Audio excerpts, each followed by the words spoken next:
Welcome back to the Build Show. Hey, Tat. Welcome back to the Build Show. Ant-Man, welcome back to the Build Show. Yes, you're first over on the YouTube. Some giant idiot. Welcome back to the Build Show. Yes, I am still wearing the same shirt as yesterday, because that is the type of day and night I've had. Let's just keep the shirt on. No, I actually have multiple shirts, right? No, this is the same shirt. I'm not going to lie. Anyway, we are going to do something a little bit different tonight because I have a lot of service to take care of.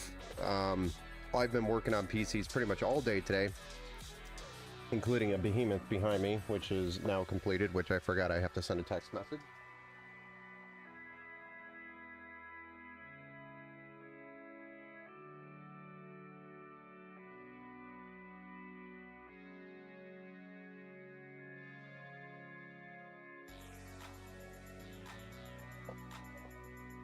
Meant to send that earlier. Oops. Well, hell, Ben, you're already done with this one. No, this one's actually in for repairs. So this PC does not power on with its current power supply. And if you look closely, you can see, oh goodness, the power supply is not even plugged in, Ben. That's why it doesn't power on. That is actually not why it won't power it on. I've already taken the glass off while the customer was here, plugged in a different power supply, and confirmed that it powers on with a with another power supply. So we know and confirmed that the problem is the power supply. I just have to do the work of removing the old power supply and putting the new power supply in. So what better way to do it than share the fun with you guys? It also needs a good physical clean, and then we'll fire it up and see what kind of drivers need to be updated on it. I'm not going to share the screen for this particular build while we do that. In fact, I might even just move it off the bench and move on to the next one and do that later and not do that on stream at all. But I was going to fire it up, check drivers, make sure all the updates are done, BIOS updates are done, etc., etc., etc. But I'll save you guys the time, and we'll move on to the next one after that, which we got more. We got more to do. So let's get started with the power supply replacement on this one, which does not power up at all. No power whatsoever. We already know it's a power supply. Any updates on the Uber driver user bandit? No, there is no updates on that right now. We're still in the same situation as before.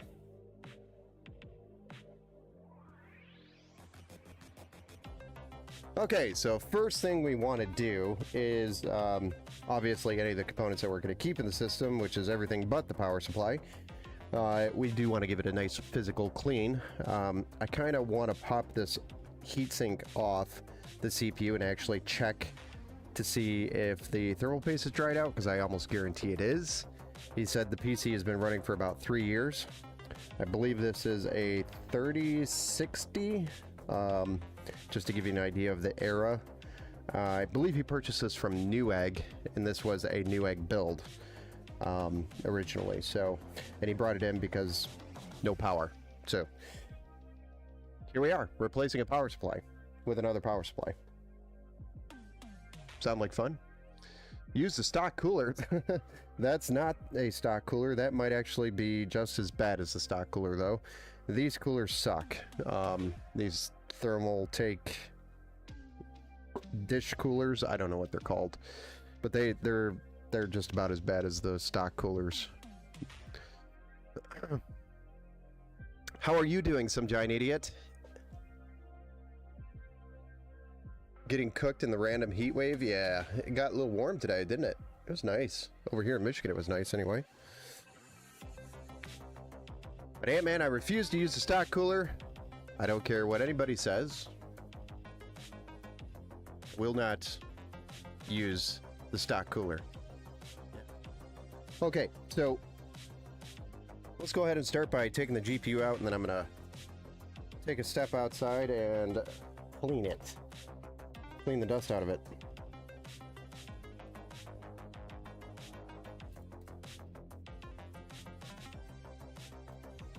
I actually don't need to take the GPU out, but I'm going to for this process, just so I can get it nice and clean.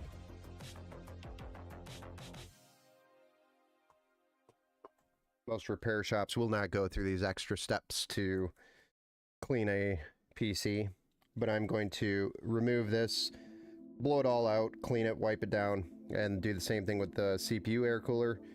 And then we'll take the case, the whole PC, once we get the power supply out, and blow everything else out. And then we'll bring it back, apply some new fresh thermal paste, and put the cooler back on, and then put the new power supply in. Sound like a plan? Yeah? Okay. Unfortunately, you can't see this process because it's over there, and I don't have a camera over there. Maybe one day we'll have a camera over there.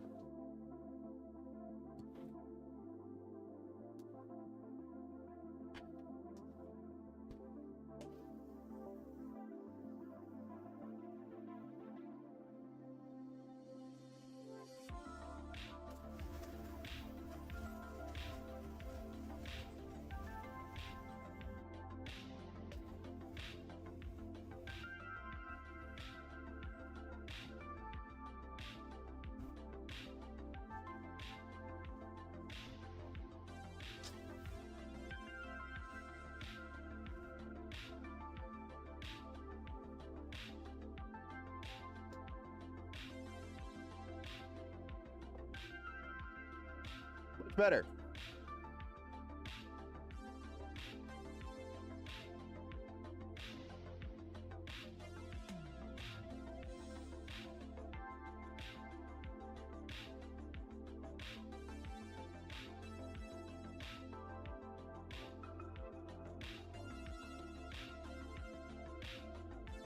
All right, so let's pop this CPU air cooler.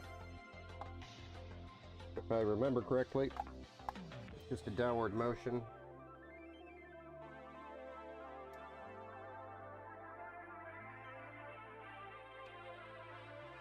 And oh yeah, dry as a bone.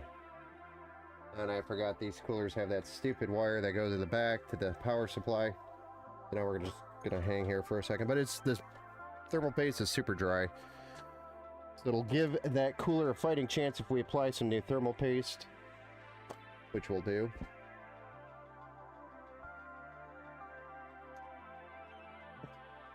This is just taped back here. I have no idea why that was plugged in like that.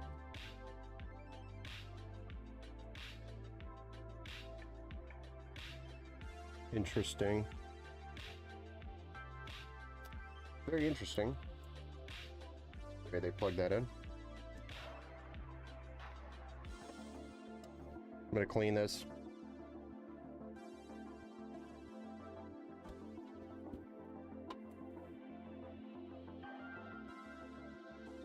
Replacing parts on this build? Yes, we're replacing a power supply on this one. And I'm giving it a physical clean. And, oh my gosh, this thermal paste is disgusting. I might need to get the alcohol out for this.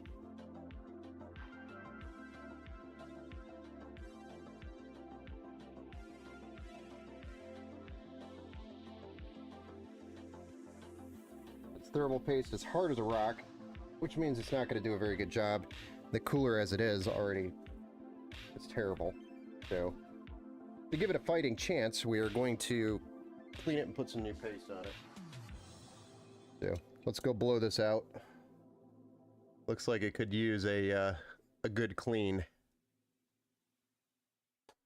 Hey, what's up, Steve? Welcome back to the Build Show. Jesse, welcome back to the Build Show. Wipe it off by the other stain so Steve has a friend. Oh yeah, here you go. No, I try to avoid doing that.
Looking a little bit better. And I actually wipe it down a little bit. Just get some of that yucky dust off of there. I think this cooler lights up to like a rainbow RGB. It doesn't, I don't think it's controllable, but it does light up.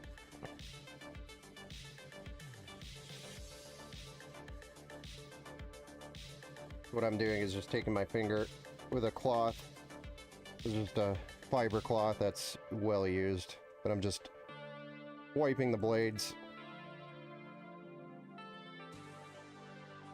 Just be careful doing this, especially with older plastics. The more pressure you put on them, the easier they will break.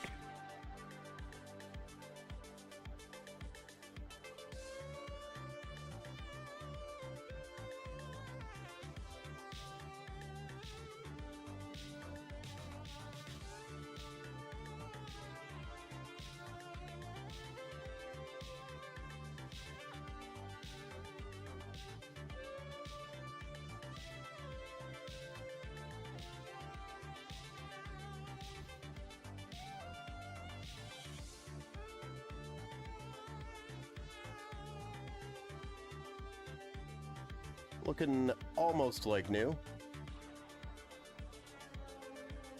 There we go. Now, let's remove the power supply, and then we'll take this whole thing outside and blow it out.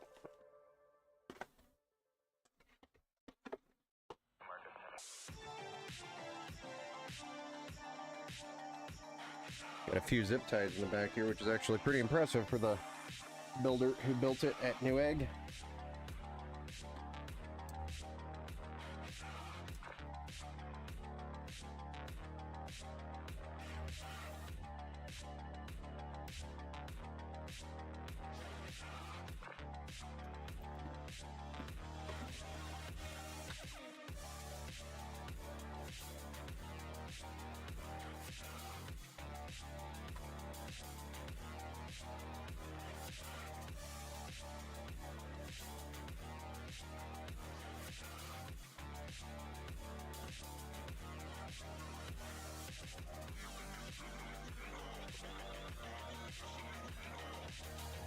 Pat, don't let me forget the SATA power.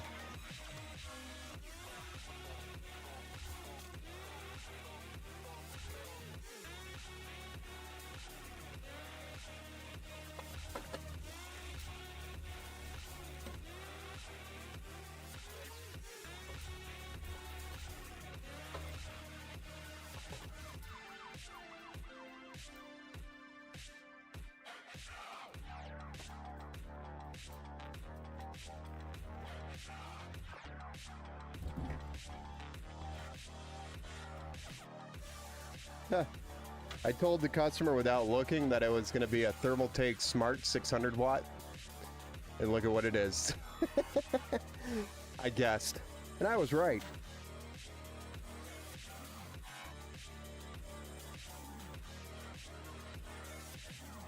Yeah, just not tooting my own horn or anything, but hey, what's up, owner? Welcome back to the build show.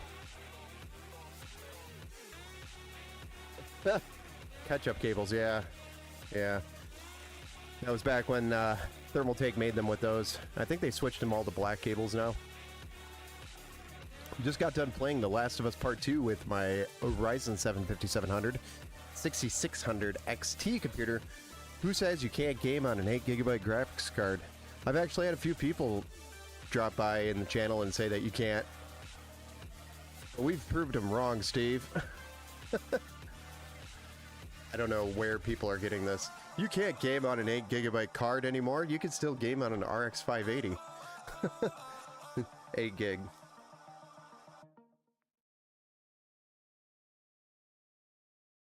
Yeah, I know you won't. That's why I told you about it. I was like, just make sure, you know, we're remembering these things.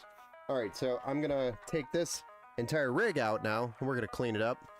Because, hold on, I'll show you. Get a nice zoom.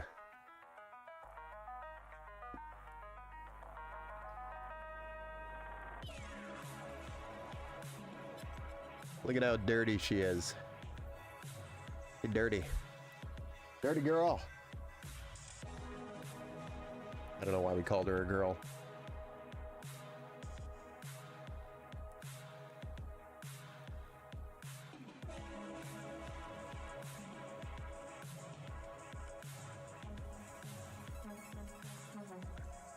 All right, let's blow it out.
A little better.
A little cleaner.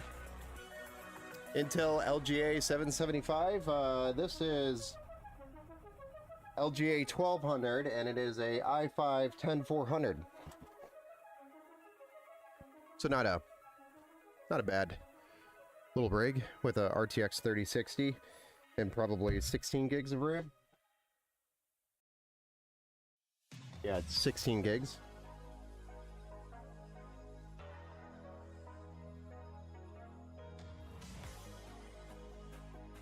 And a 2 terabyte M.2 NVMe SSD, which is pretty impressive. He probably did that upgrade himself, I'm assuming. Okay, so now that we have that done, we're going to go ahead and put the new power supply in, and then we'll put the rest of the cables in, or the rest of the parts back in. I don't know how this cooler was plugged into this.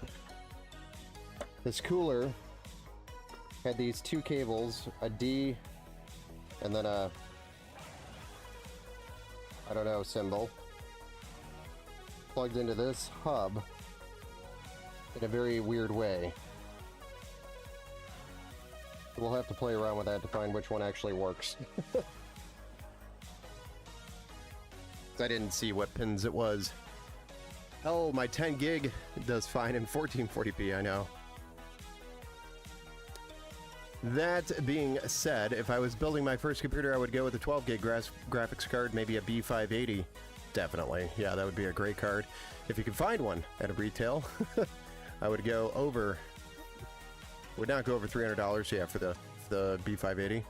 But this RX 6600 XT I have is a Red Devil, beautiful graphics card. Yeah, they are. That cooler cable goes to a 9-volt battery. It's kind of what it looks like. There's a red and a black. The one's positive and one's not.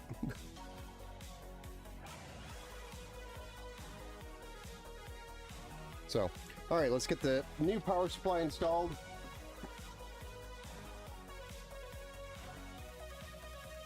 Which is just going to be a 650, and I asked him if he was planning on doing any upgrades in the future. He said no. He said replace it with the same quality, cheap power supply that was in there, so that's what we're doing.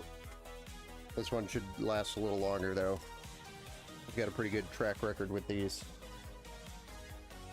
Even that Thermaltake power supply is generally a pretty good power supply, so typically they don't just go like that.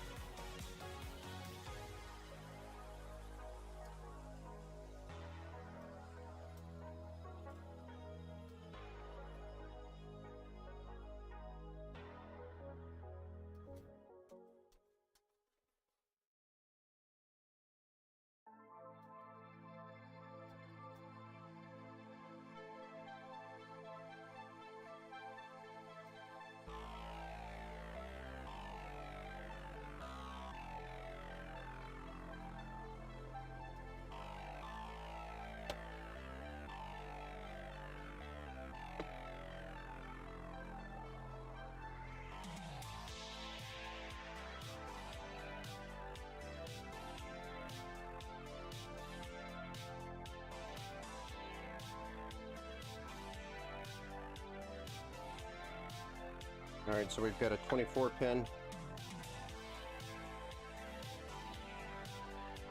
We'll run up here.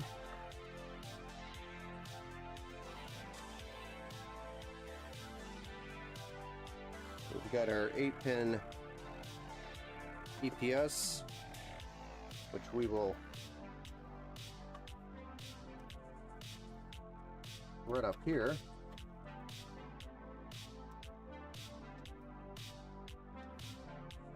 Then we have our 8-pin PCIe for our GPU, which will run in the actual slot that it's supposed to run instead of the way they ran it.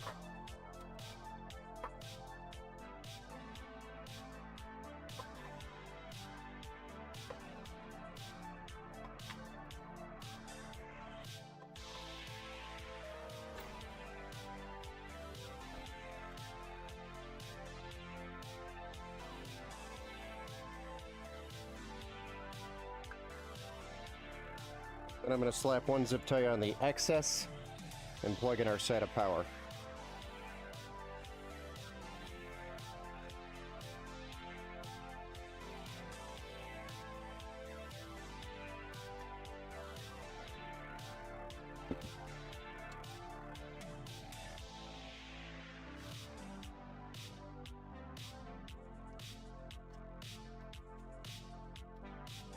And you know what, before I plug this, before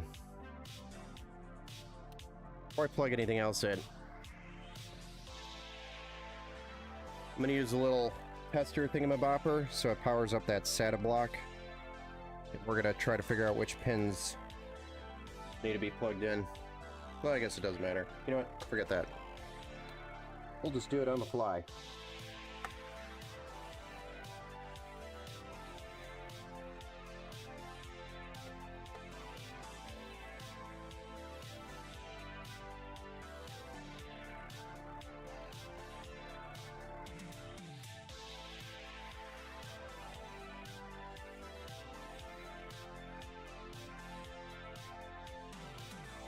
Thermal paste time.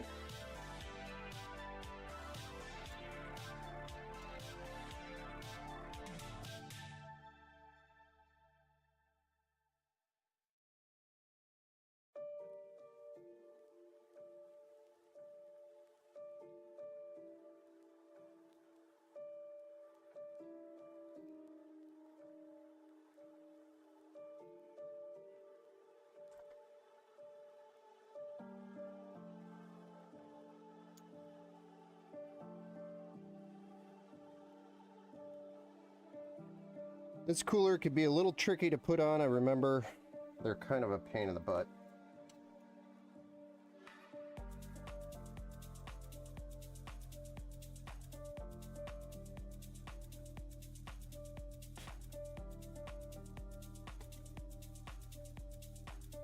But we got it.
All right, let's play around with this thing and see if we can get the RGB thing figured out, or the LEDs.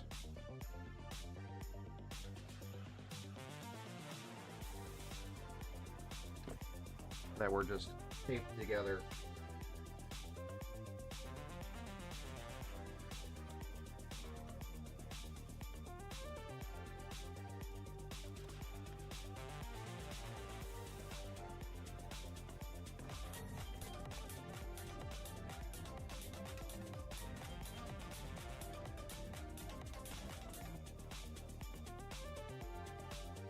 Thank you for that, Tat. That cooler cable goes to a 9-volt battery, yes. Ant-Man, he has something different every day. Just give your dog a vegetable and meat because it is protein. It has protein. Oh, nice. Chicken and peas for my dog. And nice. Ben, you should... all right, there's a lot of comments here. Time to upgrade that cooler. Yeah, probably. Probably time to upgrade the cooler. Yeah. With that stock cooler. Ben, you should give the stock coolers a customer to customers as a backup cooler. It's just, you know, most people are minimalists nowadays, so they don't like the clutter. And Steve said, chicken and peas for my dog. Peas and mac and cheese with tuna for me. Nice. Actually, that sounds really good, Steve. Mac and cheese. It has the old Thermaltake logo, the ugly one. Yes. I have the exact same GPU in my entertainment system. Nice. Yeah, this MSI RTX 3060, 8 gig version. I'm sorry, this is the 3060 Ti, 8 gig card. So, I'm sorry, I thought it was a 3060, but it's a 3060 Ti. My bad. Yeah, Ben has a dog. I have a dog. His name is Max. Mr. Max. Mr. Max? He's not even responding. He's so out of it and sleeping. He's just napping after his dinner.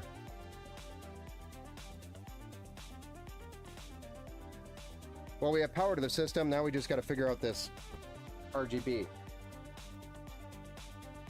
So while I have it on, which is probably a terrible idea, I'm going to plug these into the pins and figure out which one is which. I think this was the one.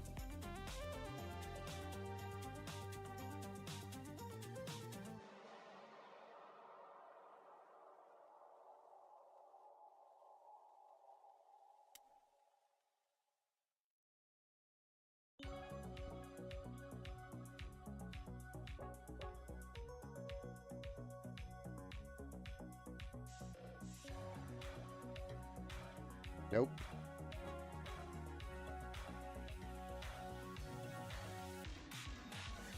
Whoa, that's hot. It's probably a terrible idea.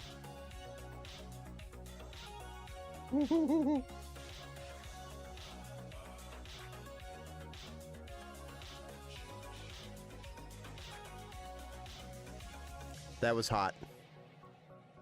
I have no idea how they had these things plugged in. Does anybody know anything about this? Like, why we have two cables? I don't remember anything about these coolers. I gotta look this up. Hold on.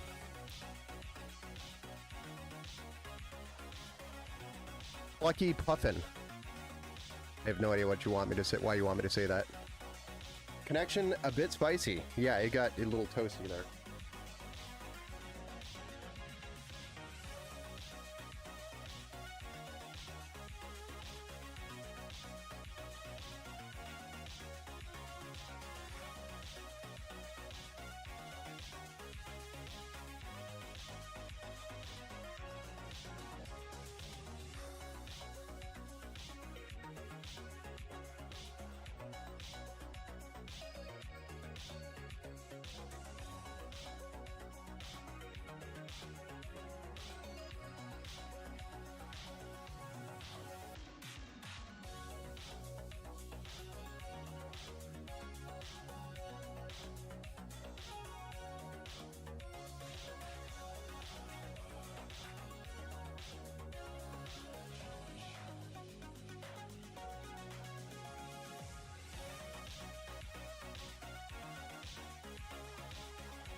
Okay.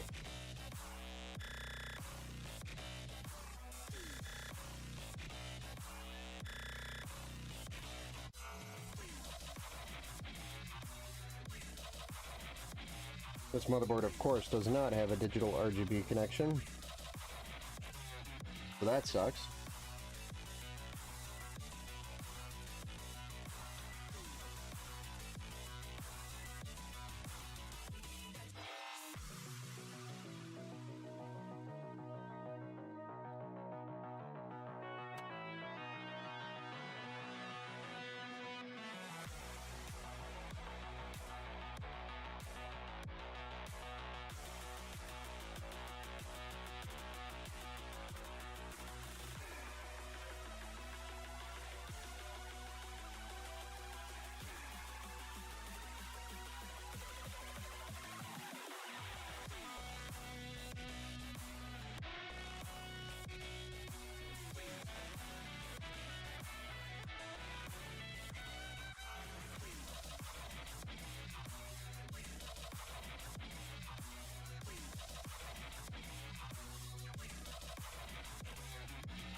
Definitely not that one.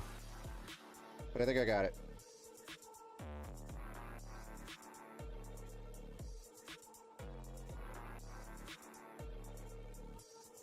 Too much power. Okay, so I'm pretty sure I know which pins are which now. Good evening, Army Vet. Ben, I sent you instructions in Discord message. On this? So I just looked and I couldn't find it.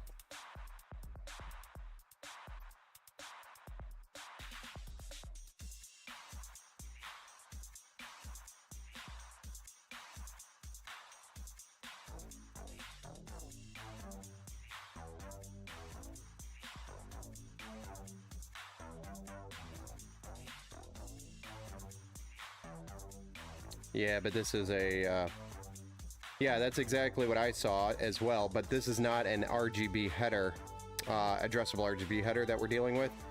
We're dealing with a stupid ASRock, or Rose. I'm not even going to plug it in. You know, this is dumb. We're just not even going to do it. I don't trust this setup, whoever did this originally.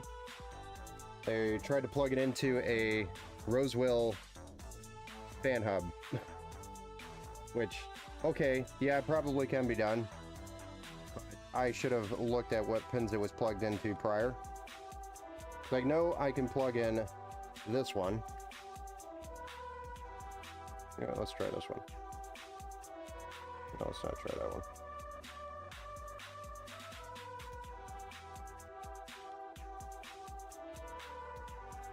And then we get a little bit of RGB on it, but it sucks. ASRock scares me. Yeah, this is not ASRock. This is Rosewill. I'm just gonna leave it unplugged because I don't trust it.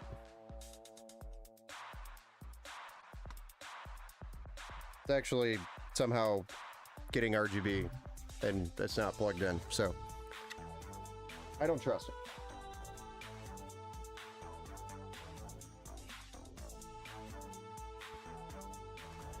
Whatever, if he wants RGB, I'll tell him to upgrade. You didn't win the Mega Millions? Darn. Can you guess what Lucky Puffin is? No, I have, it sounds like maybe a vape. Welcome back to the Build Show, Army Vet. How are you doing, sir? Mikhail, welcome back to the Build Show. How are you doing? But yeah, this is about as far as we're going to go with the RGB. So next up, I'll get this over on the bench, log in, do all the driver updates, the BIOS updates. Yeah, and just make sure it's 100%, and then it'll be good to go. So I'll probably have this 100% tomorrow, by tomorrow, or super late tonight. So we can move on to the next one. That is a dumb design, whoever designed that, and I think it was Newegg that sent it out like that.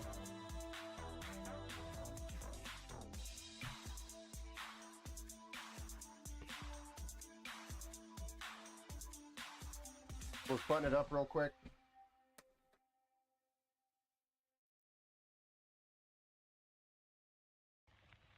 I think maybe 1 or 2 zip ties will do it.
Don't really care about that one.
Clean enough.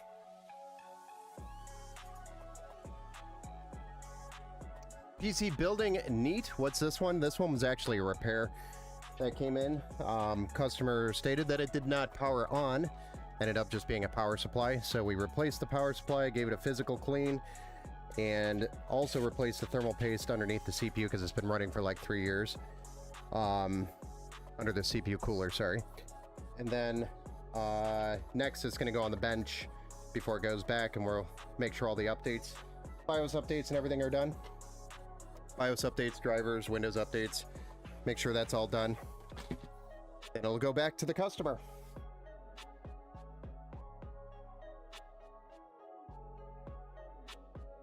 So the physical portion of that is completed.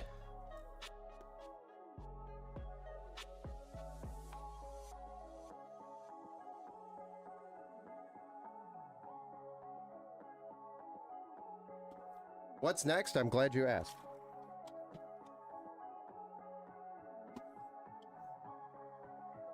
Well, first of all,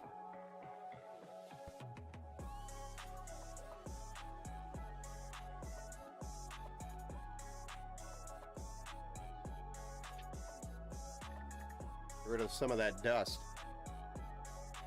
Well, now we have to replace a motherboard on another unit. You screwing that glass down reminds me of the good old Lenovo days. Boy, how I don't miss that. Yeah, it's a lot easier on these newer cases.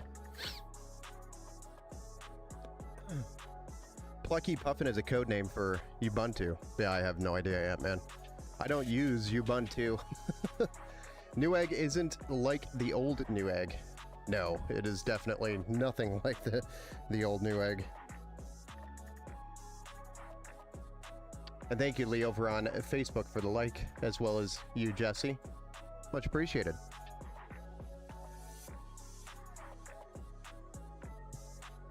All right, so let's move on to the next project.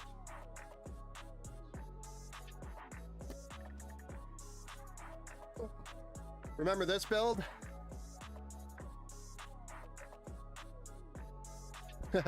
It's back. So we've got the motherboard replacement. So we'll replace the motherboard on this one and then finally get this one fired up. We came down to the conclusion that it wasn't RAM, it wasn't CPU, and it wasn't GPU. So it has to be the motherboard, right? Yeah?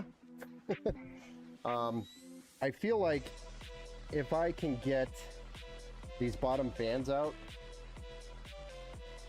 it actually might be better just to remove the cooler, but if I remove these bottom fans, I should be able to get the motherboard out. And I might have to also remove the rear fan. But I feel like there's enough room where we can wiggle it out by removing the bottom fans. Let's find out, shall we? Replacing a motherboard in a Thermaltake 270 View. A View 270. A joke. What's upside down to eating the clock? It's time consuming. Oh. Curse you, Micro Center. I don't think it's Micro Center's fault, other than maybe if they tested something, it would have been nice. But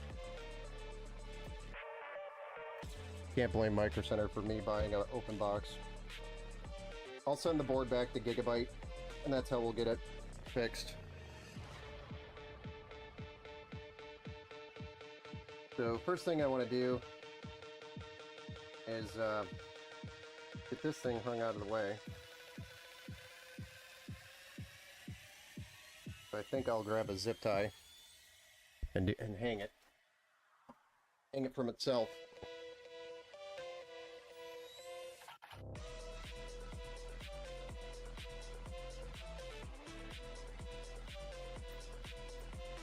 Just a temporary holding spot there out of the way.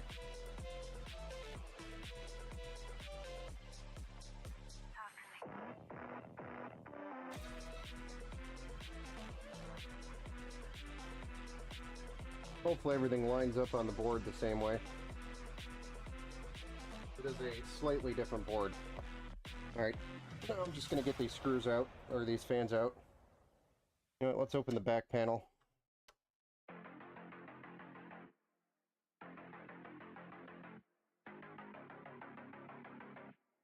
I remember this build being pretty tight. Oh, and we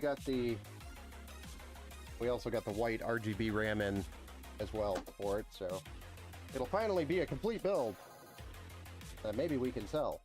Oh dear God. Yeah. This one's gonna be fun. More fun than I was thinking. So, yeah.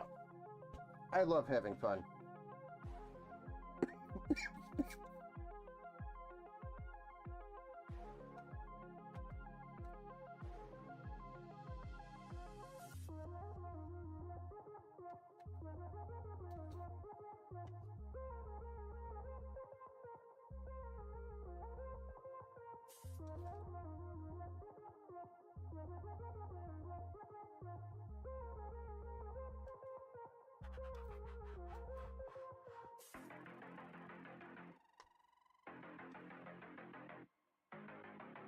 Hey, what's up, Kanye West? Kanye. Welcome back to the Build Show, sir. You could do it. That's how I replace my motherboard. Just pivot. Friends TV show reference. Yep. We'll get it. We'll get her done.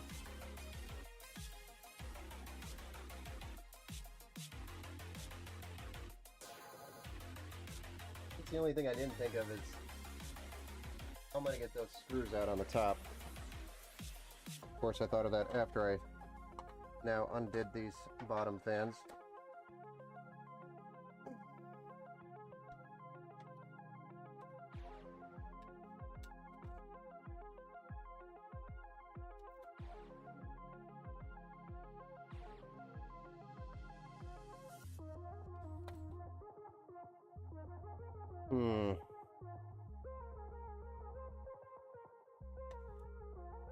Kind of sucks.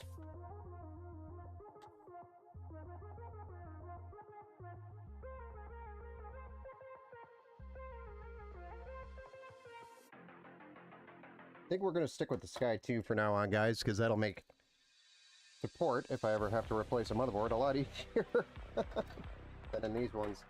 These ones are a pain to replace a motherboard. So let's say somebody brings a PC back and says, yeah, the motherboard died, and that's what it is, and I have to replace a motherboard. Yeah, I can't get these top 3 screws without dropping these fans.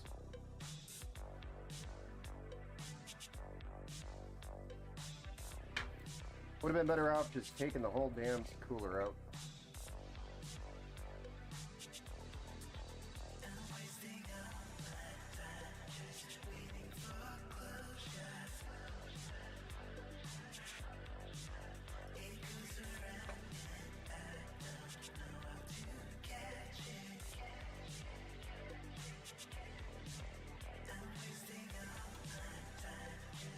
Look at me, guys. Trying to get to a curve. Would have been way better off just taking the whole cooler out, I think. But I think the bottom fans still would have been problematic. Come on.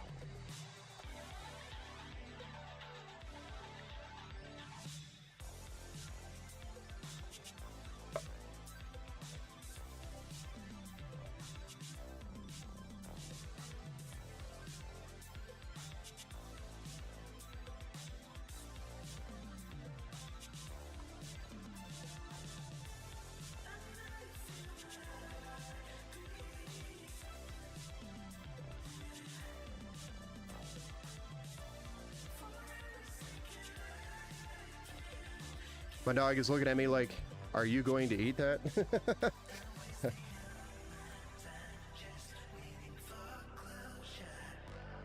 What's up, Bazooka Bulldozers? How's it going, man? Welcome back to the Build Show. Haven't been here forever. PC is great. Thanks again for all the help in months ago. Yeah, no worries, man. No problem. Thanks for stopping in and hanging out. We're just replacing a motherboard on this PC. This is one I actually built a while ago for inventory, and turns out the motherboard was bad, so going through the process of replacing that. So just after, of course, building it, now we're going to rebuild it. I remember somebody telling me that when we discovered it was a bad motherboard, now we have to rebuild it. We built it to rebuild it, which is exactly what is happening.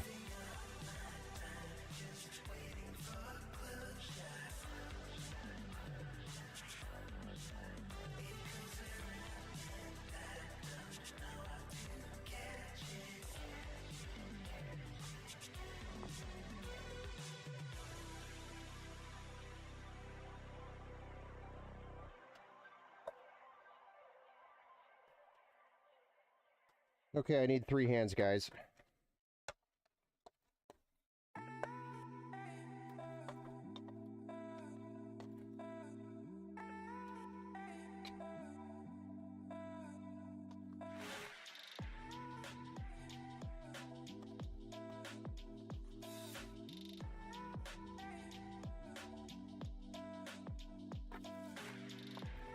This is almost dumb. I need 3 hands. Ah! Does anybody even know what's going on in here right now?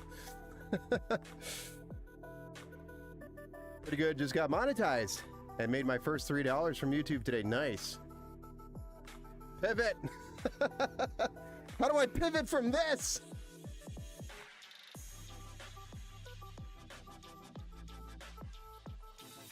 Just gonna cut all the fans. Just cut them.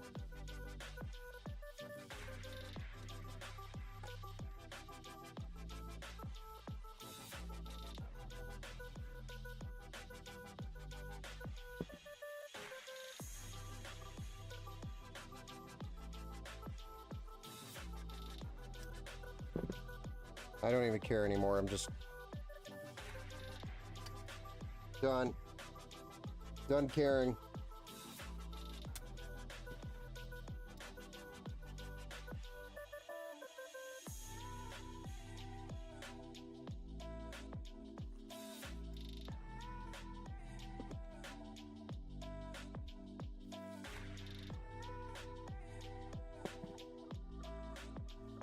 I don't know what that's gonna do, but maybe it'll do something.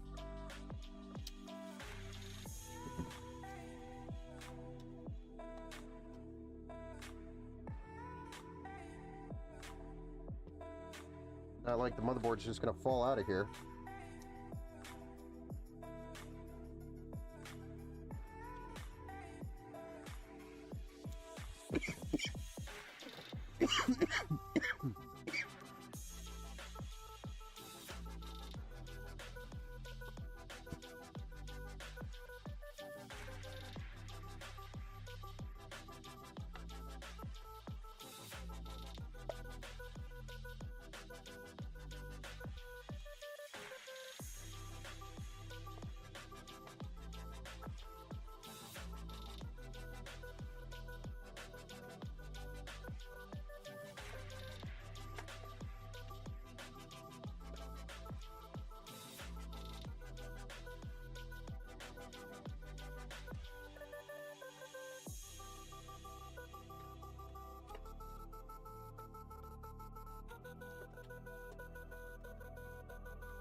My gosh.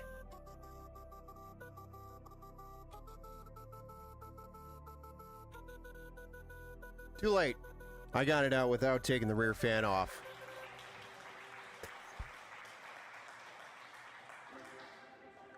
What's happening? Ondra, I'm replacing a motherboard. This motherboard, if you remember, is a bad motherboard. Bad motherboards are bad. We need to put in a good motherboard.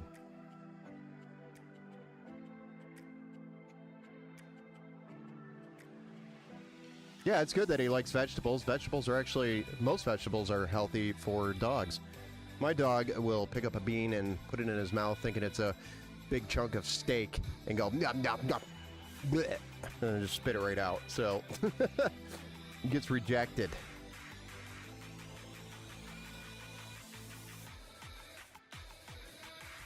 Oh yeah, I remember. Yeah, it's this one. Look at the mess I made. Just I'm gonna start crying. So now I gotta put this back together, and it's in such a disarray.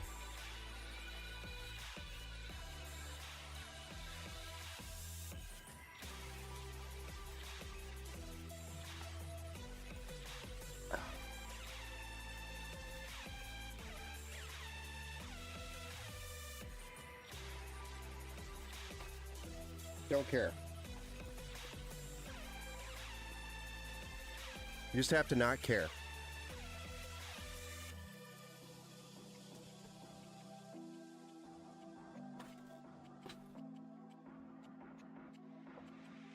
I'm pretending not to care. Okay. Bad motherboard. Good motherboard.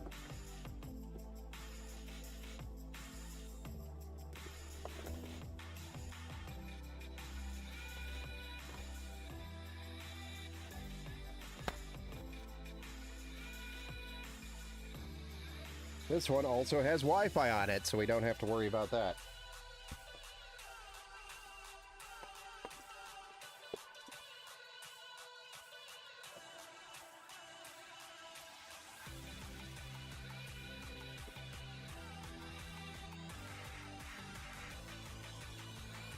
So now we just have to take this stuff and move it over here.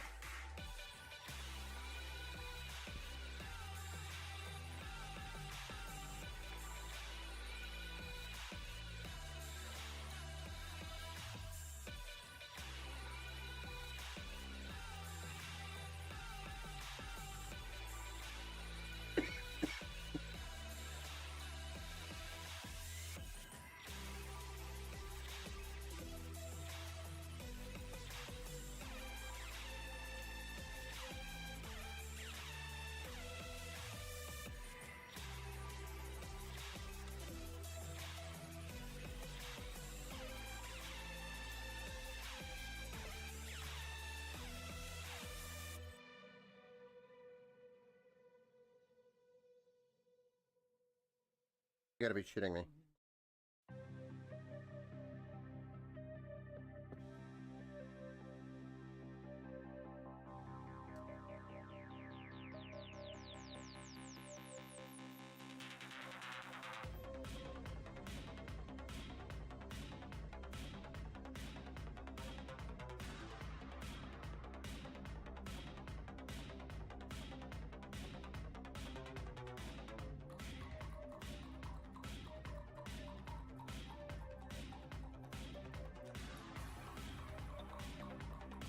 I did not hear it drop.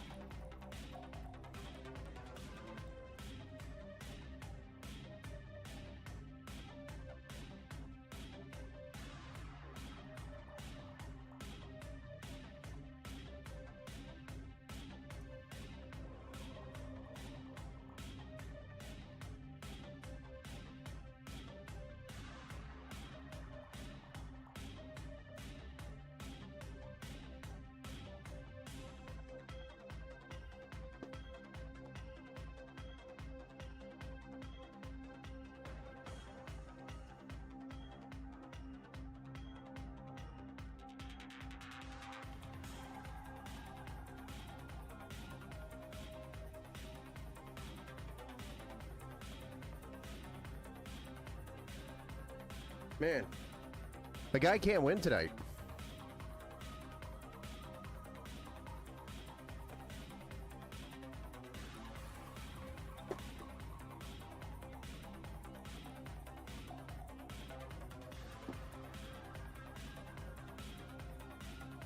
It's okay.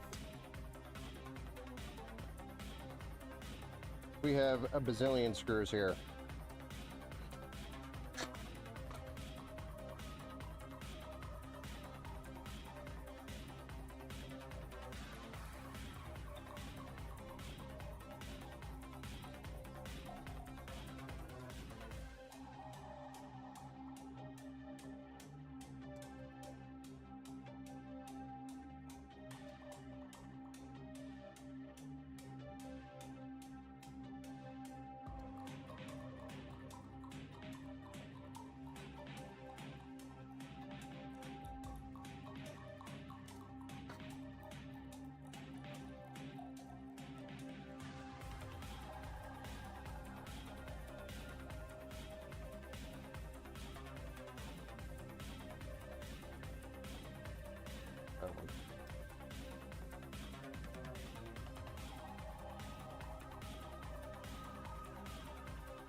His name is John C.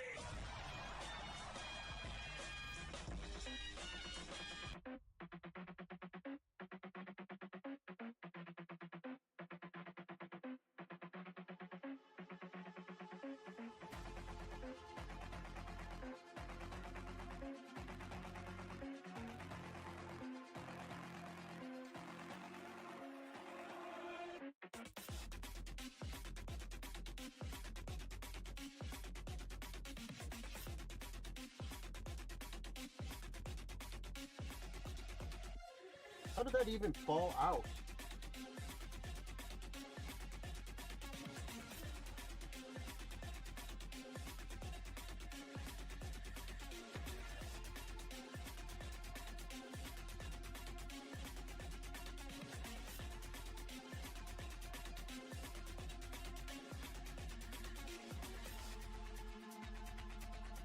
Oh, that is so frustrating.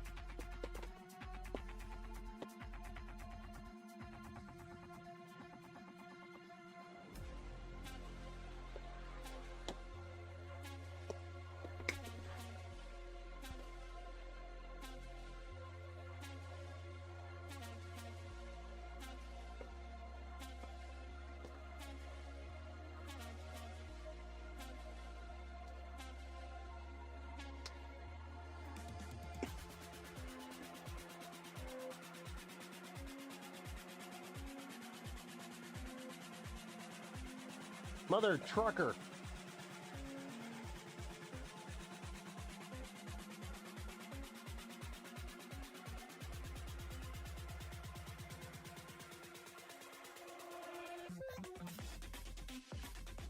Well, the screw just fell out and just completely vanished. No idea where it went. It just poof gone. And I have no idea how it even fell out.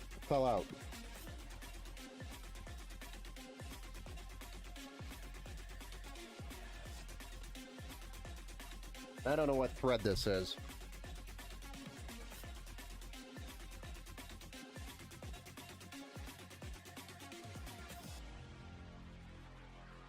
Oh, it's free. It was there the whole time.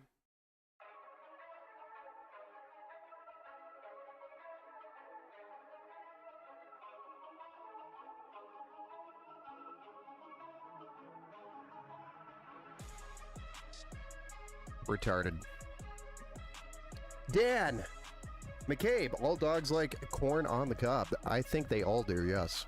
My dog will eat the whole thing, which is very dangerous for a dog, actually.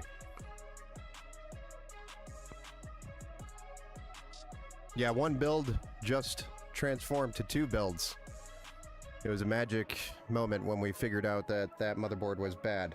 So, now that that's done, let's go ahead and drop the CPU into its new socket on its new motherboard. Now that we spent a half hour on an M.2 screw.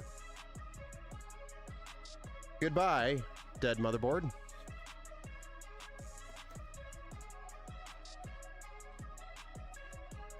And I'm actually going to put this RAM in last. That'll probably be a mistake. So we're going to go ahead and put the motherboard back in.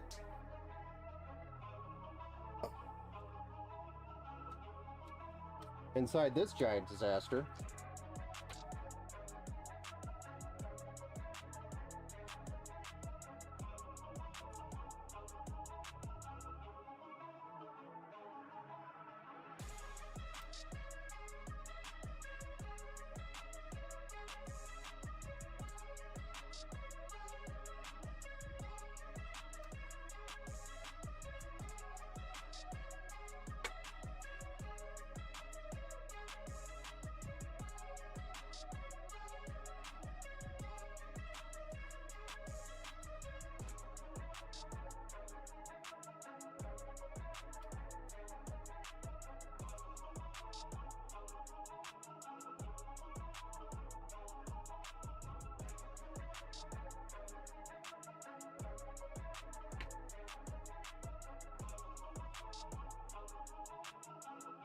A few moments later.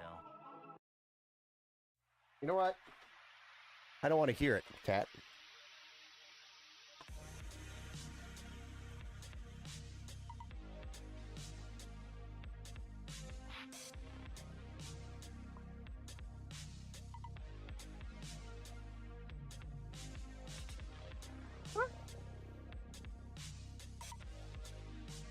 Where's my,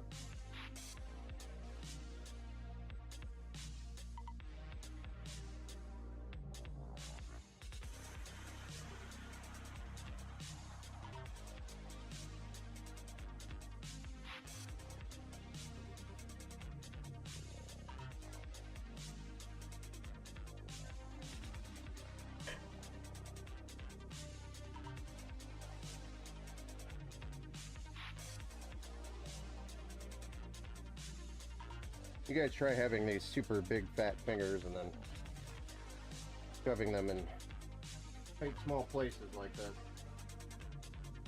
Let me know how it works.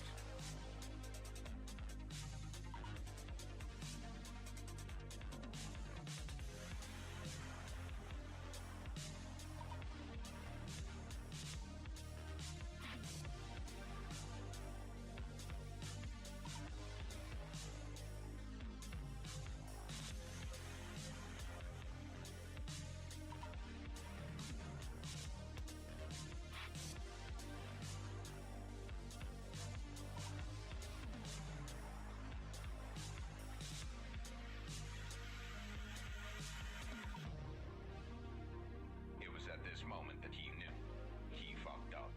I did not. Somebody finally found. Take a breath. Somebody finally found the soundboard.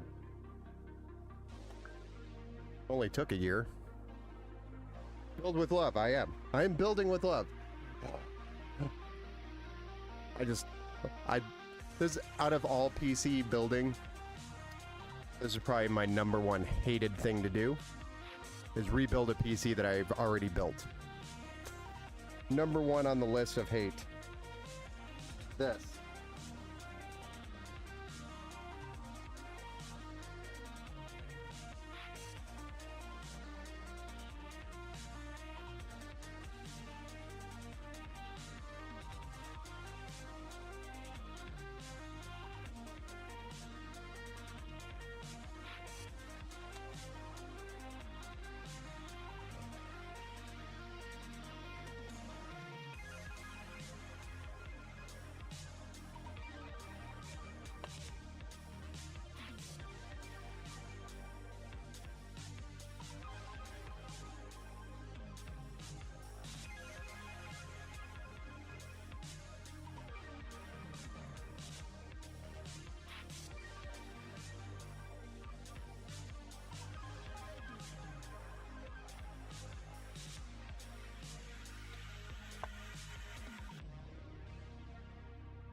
But it's okay, you know I kind of did it to myself, right?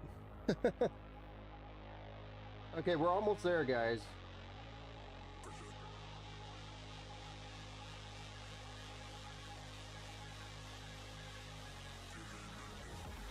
Almost there. Okay, so I got all of our cables plugged back in.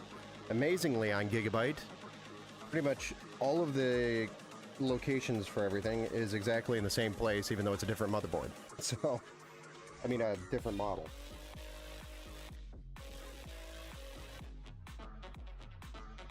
So we have something going for us in our favor.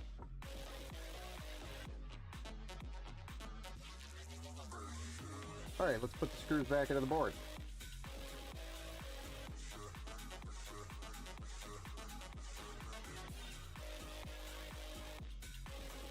Should be relatively easy from here, right? We have to re-cable manage the back, though. Trying to do it without having to do that.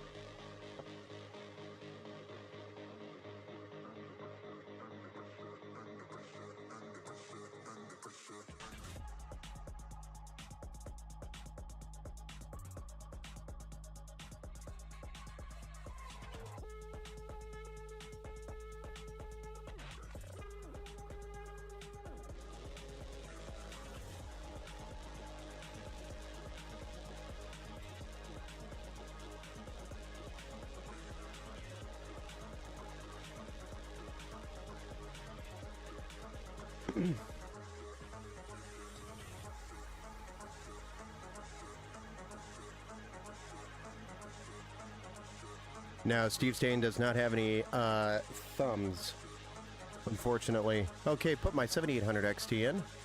Look out. The 6600 XT. Yeah, it's going to run a little better. Little performance jump there. You took out the 6600.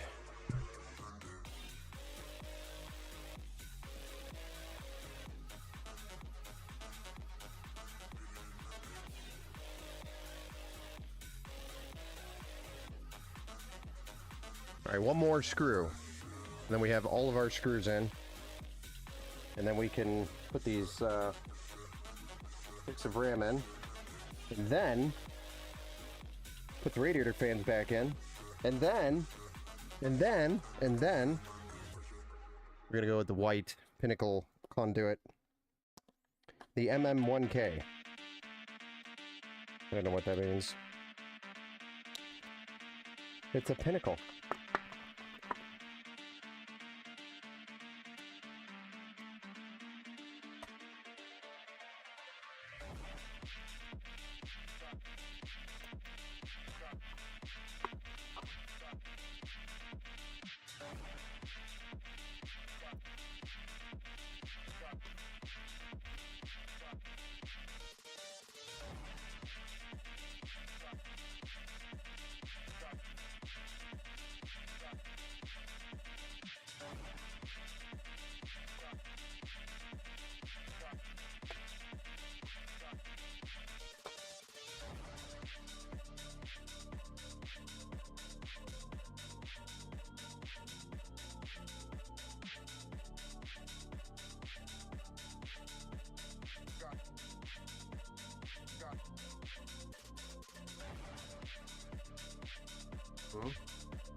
I'm sorry.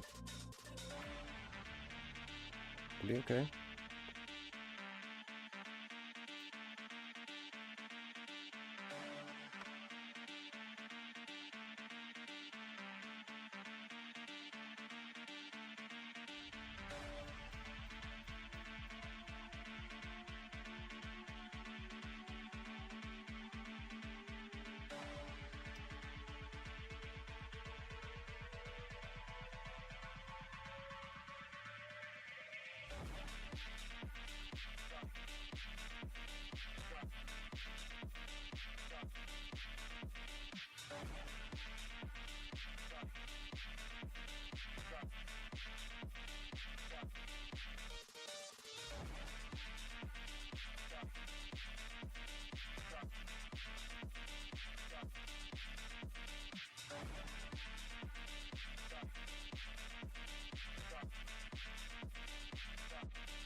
Hey, Danger Zone. PCs and repairs, welcome to the build show. Or welcome back. Steve, I don't know what to do with it. I also have a 5700 XT I'm not using. I feel if I sell them, someone will try to lowball me, so I'll probably just put them on a shelf so they look good. You can have a library of AMD cards. Okay, so we've got the motherboard installed. We've got all the cables plugged back in. Yay. Surprise. Got a RAM installed. Our fans installed back into the radiator. CPU, SSD. Now we just got to put our bottom fans back in. Put the 24 pin back in, but that's like the least of my concerns. Almost there, guys. We're getting there.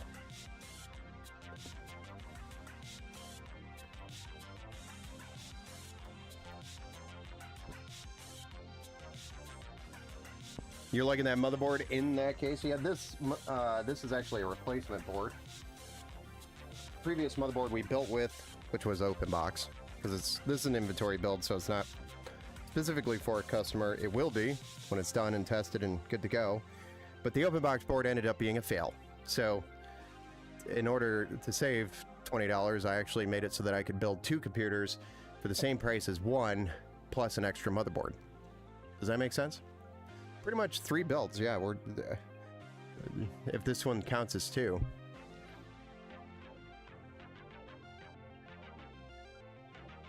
So here we are, replacing the motherboard just for fun. which in this case is a complete nightmare. Do not recommend having to replace motherboards in this case. If you build with a ton of these cases and you're a shop that custom builds, motherboard replacements suck in this case.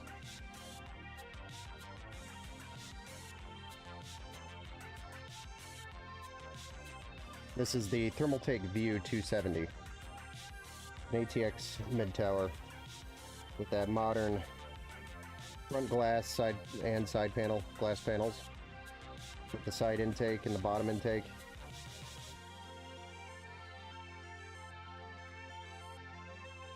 I'll call it the dual chamber alternative case. It kind of gives that dual chamber vibe, but it's not really a dual chamber. Still kind of your traditional ATX mid-tower with the power supply in the basement.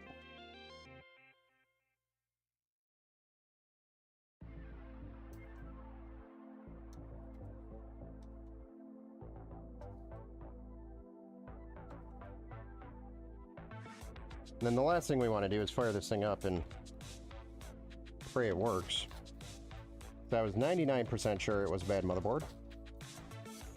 But that's 99. You know, that 1%.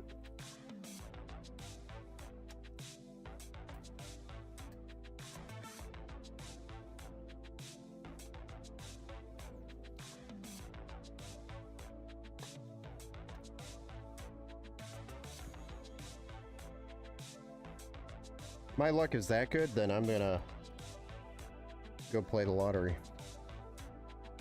Alright. Well, let's put the cooler back on. Aim for the snippy snip snip. Thank you for hanging with me. Alright, let's put some paste on there and drop a card in. Fire it up before I do any cable management and verify it works. Probably should have done that first, right? But that's not the Ben way.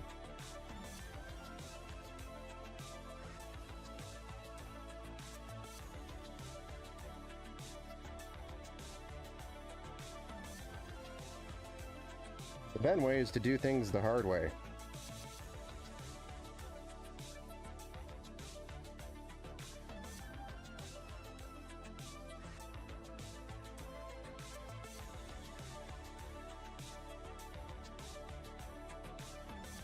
Man.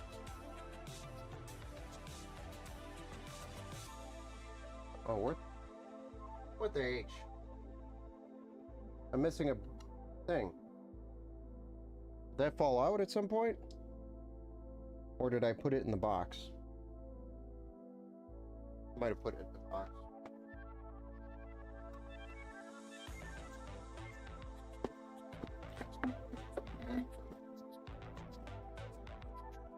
Oh, come on.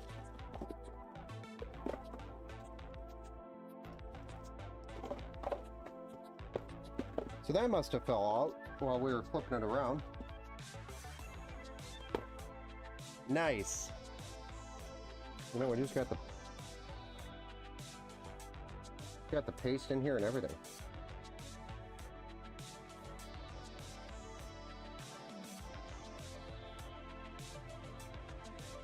I don't see it anywhere. Well, good thing I have like a million of them.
Okay. I have 1,000,000 of them.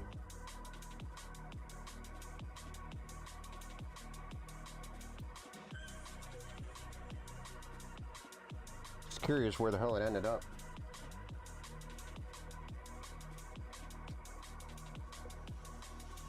In the bottom fan.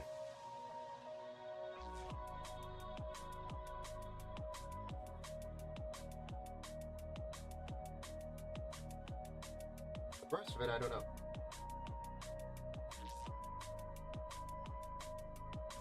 Probably inside the case somewhere. We'll find it. Do do do do do.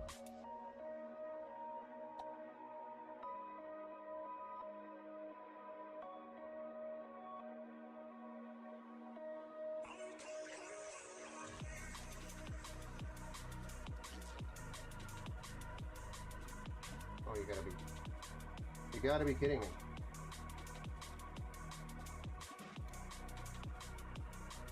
Apparently I left it too loose.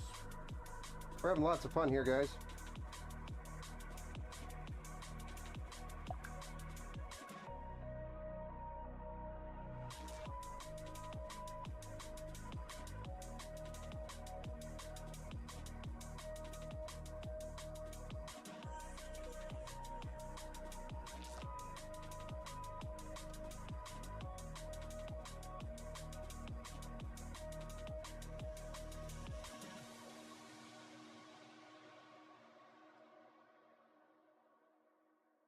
All right. Making progress.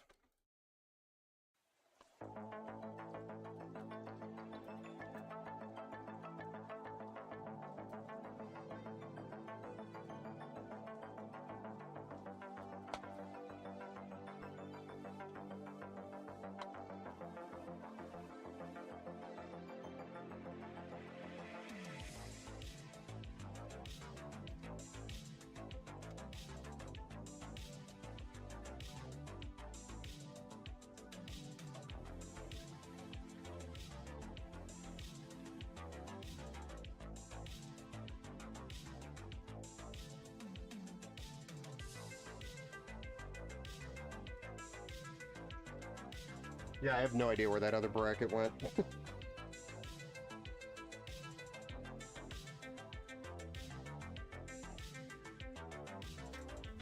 Aha!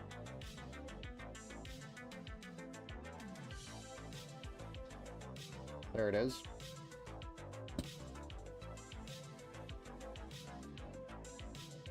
It was in the PC the whole time. Hiding from me.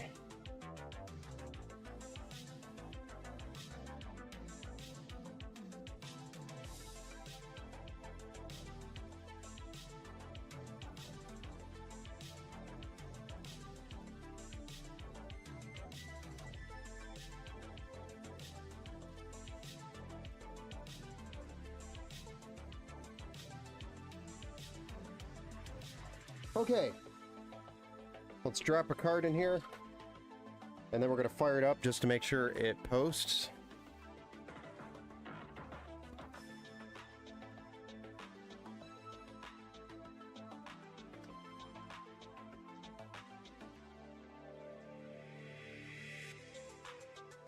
And then we'll do the cable management.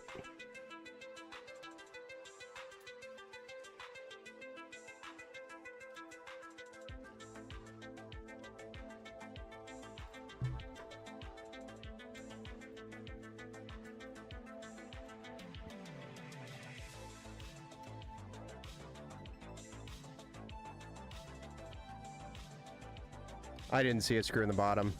It was in the side fan here, and then the other one was in the bottom fan, the other part to it. All right. Moments of truth.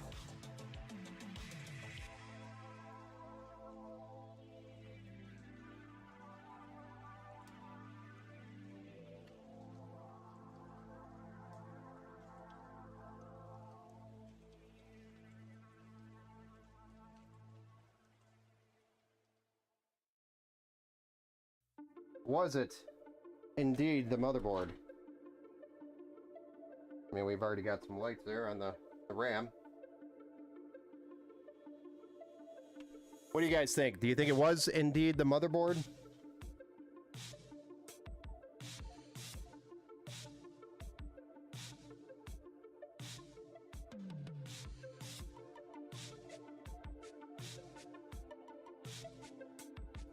Should we hit it?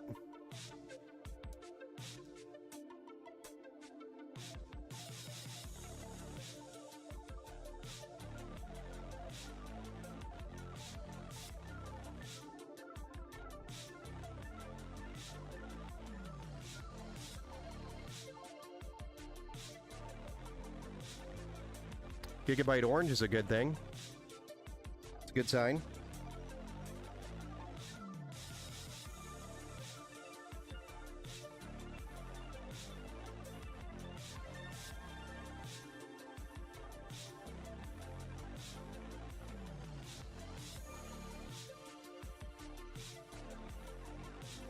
Hey, we got a post.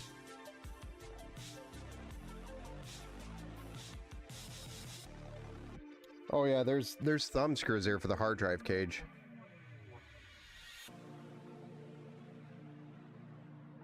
We did get a post, guys, so it was indeed the motherboard.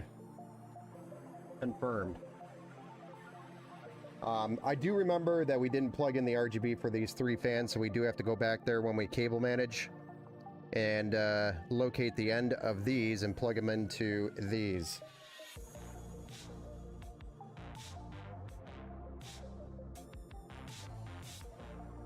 But it was indeed a bad motherboard.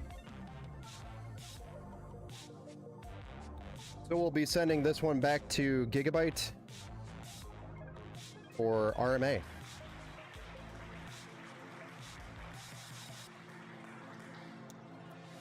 Took a little bit of a gamble on that one, guys. I should have actually, what I should have done is put it on the box and booted it outside of the case with the CPU, the RAM, and the SSD. Or not even the SSD, but the GPU and a power supply. That's what I should have done before I threw it into the case. So I did take a little bit of a gamble by just putting it in there, but I was pretty confident it was a bad motherboard. Pretty confident. And I know confidence kills, but it's just building PCs. You guys would enjoy watching me rebuild it again, wouldn't you? That was wrong. All right, so let's shut it back down and let's do the cable management.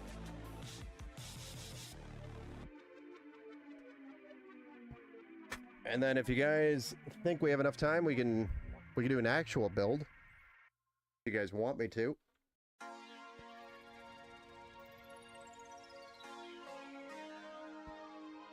So Tat, I think you were talking about these thumb screws down here at the bottom. These are just thumb screws for the hard drive cage.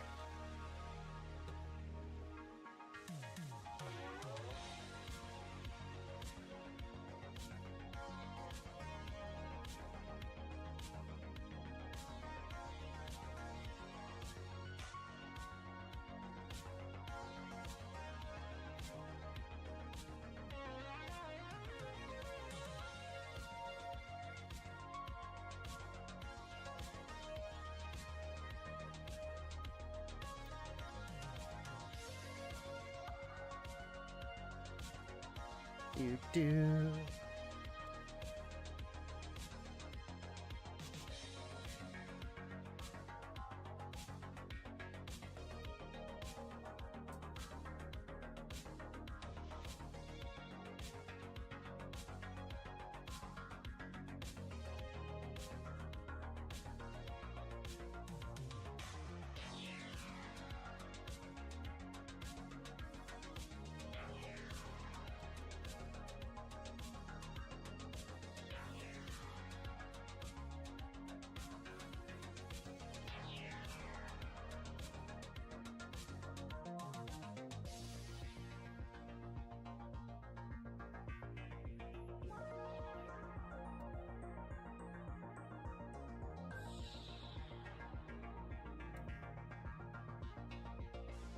No! I messed that one up.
Go for it, Jesse says. What GPU do you have again? I have a 3070 Ti. Or are you talking about some giant idiot? Sorry, missed the message above. Is Windows 11 slow for you? No, not really.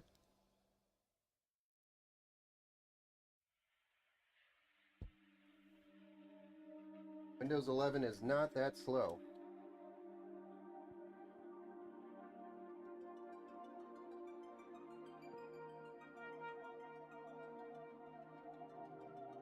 It's all about that SSD speed for Windows 11. And of course, RAM, and at least a quad-core CPU for basic Windows tasks. Feel weird saying quad-core. That is an old term. That's a name I've not heard in a long time.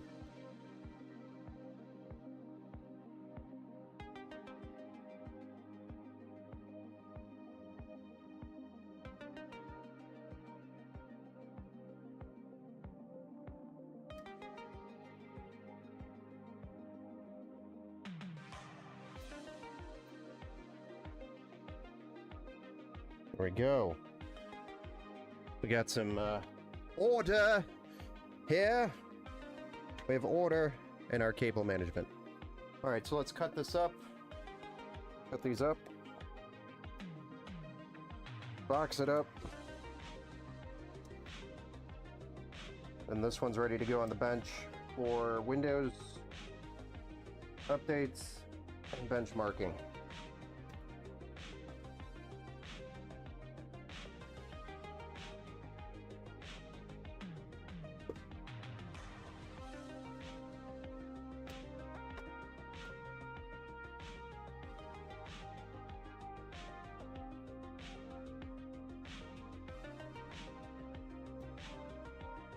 Yeah.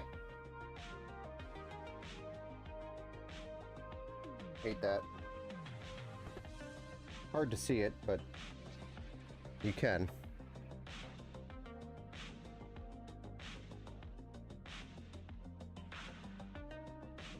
Other than that, pretty clean.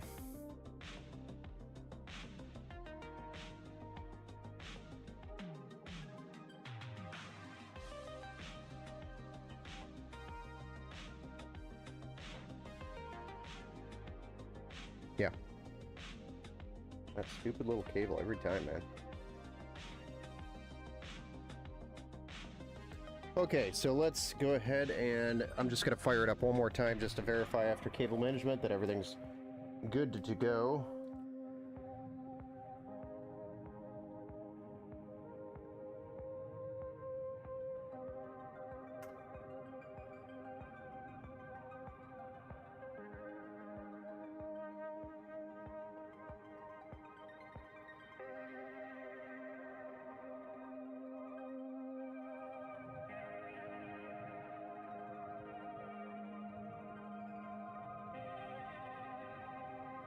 Now all the fans work. Nice.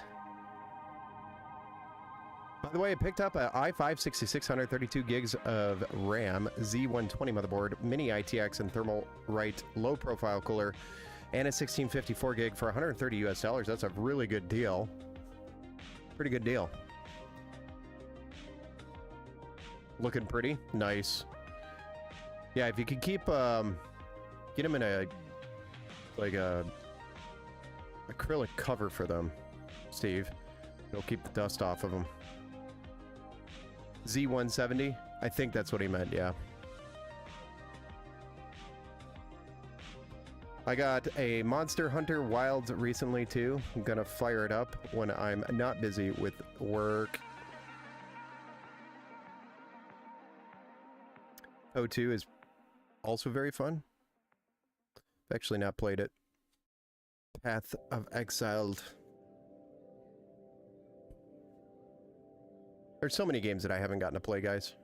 Not fair. What do you play then? Minesweeper?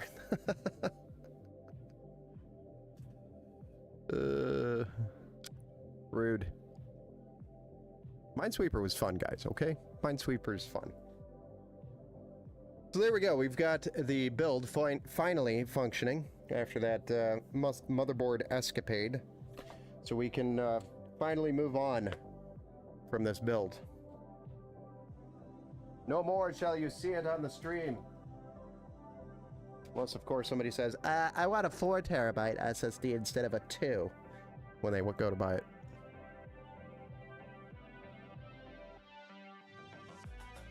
They do make orange and white cables. Yeah, orange does look pretty good with white. Have you ever built a mini ITX PC in Power? Yes. Yes, I have.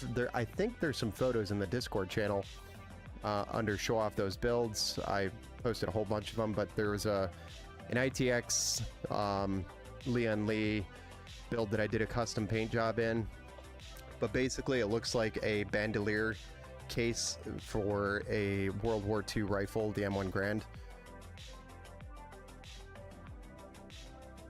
So I painted it green, made it look like a World War II munitions container, but it's actually a PC. So it is in the Discord somewhere. And if not, just ping me on Discord and ask me to post it again, and I'll find the photo and post it. So let's put the glass on.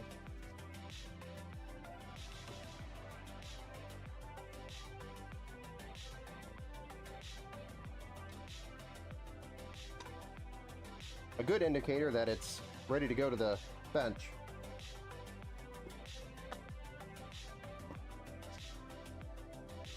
Oh.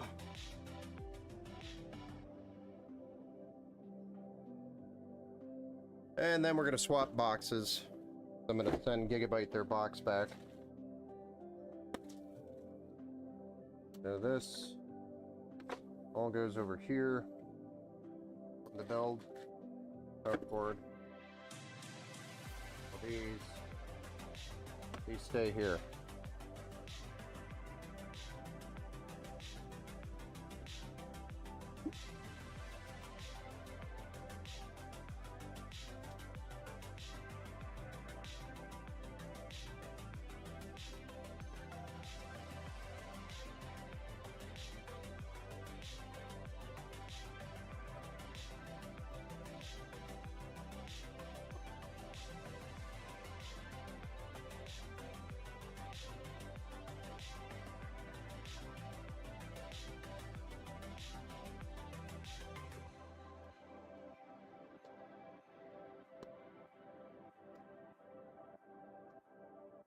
Now, I could take it back to Micro Center and ask them if they'll take a return on it, but I highly doubt it.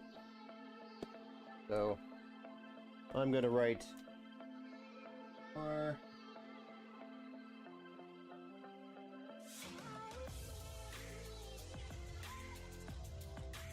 What's today's date? 4/22.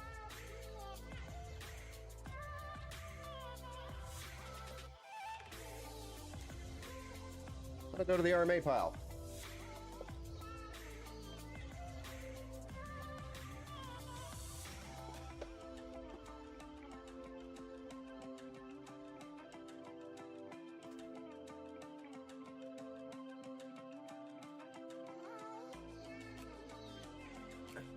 And then I've got the next build. This'll be a quickie.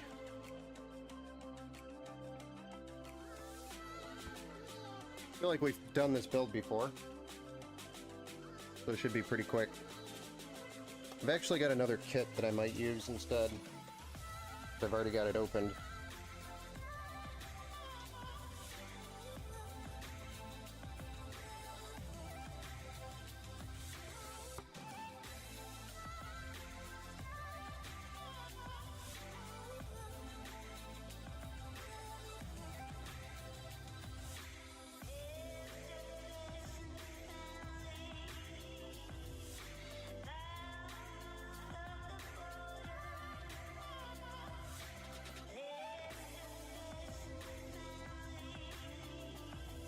Already got a kit open. 16 gigabytes. Same kit, just already opened. Okay, so new build. Let's do it. So this is an AM5. This was a Ryzen 5 5500. It was an open box processor from Micro Center. Go figure. But we got it for like 55 bucks. So it's a really good price on the processor. And then we've got a B550M Pro VDH Wi-Fi with 16 gigs of DDR4 3200 RAM, 2 8 gig sticks by Team Group, which is T-Force Vulcan C kit. And then we have the Silicon Power 1 terabyte M.2 NVMe Gen 4 SSD. The reason why we're going with the Gen 4 board, Gen 4 SSD with a CPU that doesn't support Gen 4 on a board that does support Gen 4 is if they ever do upgrade the CPU, which would be very likely in this build, because it's kind of what it's designed for, is here's a cheap start and you can upgrade. We got the cooler, we got the RAM, the SSD and the motherboard, so that you can easily jump up. The power supply, however, there is going to be a weaker 500 watts. So, is what it is. But the idea of it is a budget build.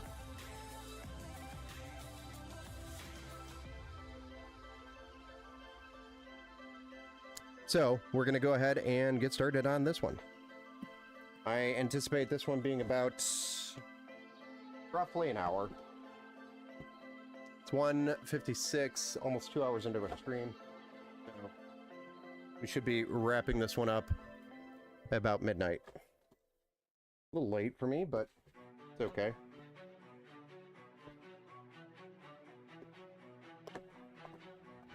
Trying to get into a better sleep schedule. But I'm pretty wired. Okay, we need that. And yes, this is going to be an inventory build. All of the other builds are waiting on power supplies, which I was just told are delayed. Delay.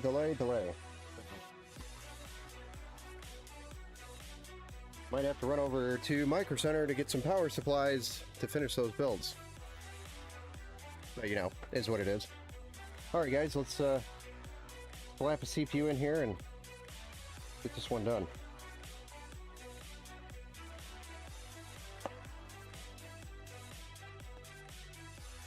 It's another stock cooler.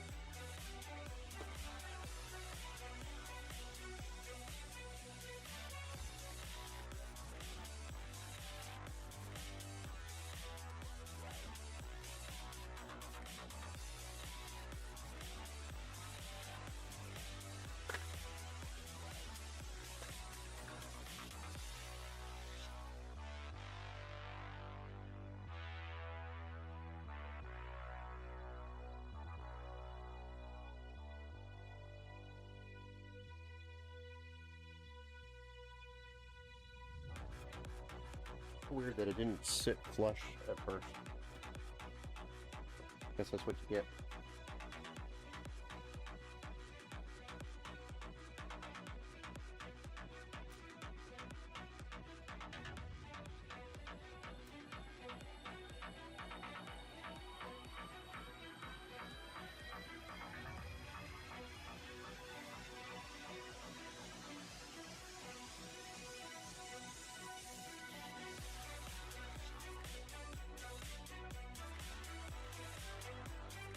Come on. Why you gotta be so rude?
All right, ready for the case.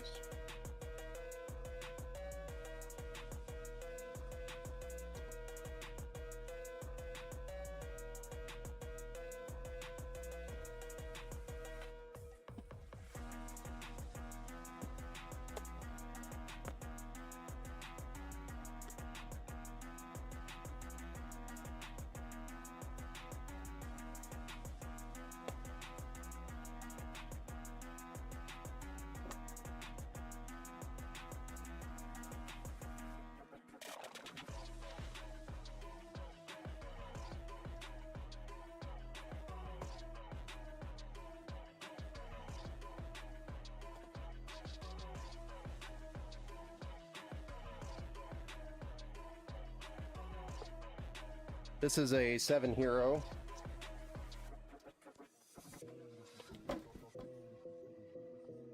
EMBL, 7 Hero EMBL.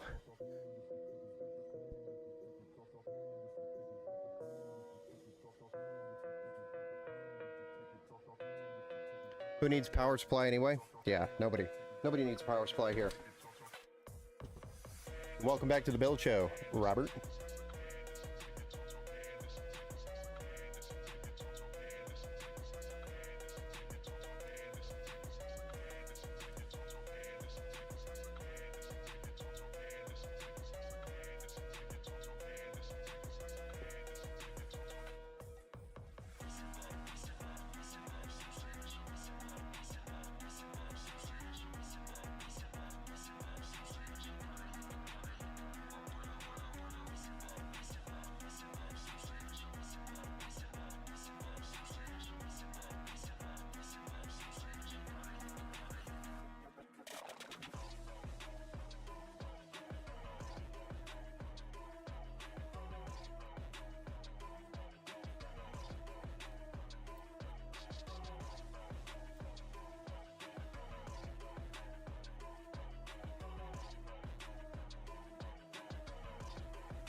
There we go. All right, so we've got USB-C here, USB 3 here, and everything else pretty much on the bottom. RGB here, PWM here, the case fans.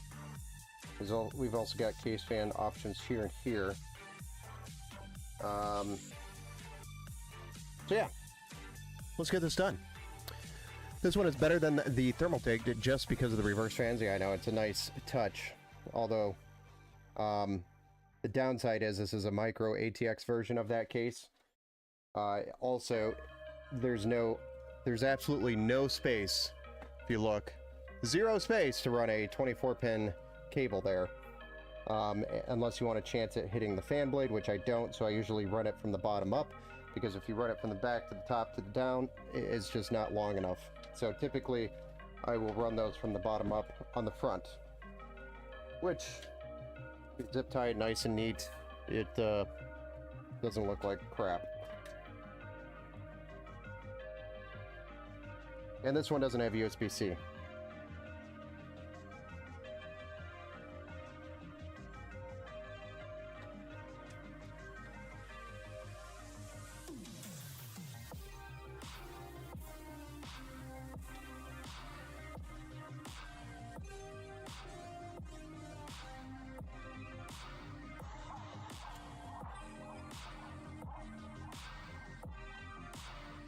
So it is a little bit crammed.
So now what I'm going to do, which is crazy, is put the power supply in so I can put those EPS cables in before I put that cooler in. 'Cause it's going to get tight up there once we get that in there.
You know what? We should have probably fed this before we put those cables in.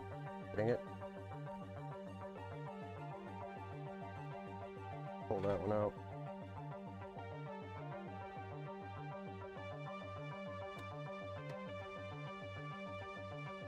I'll put it back in.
Okay, now we're ready for a cooler.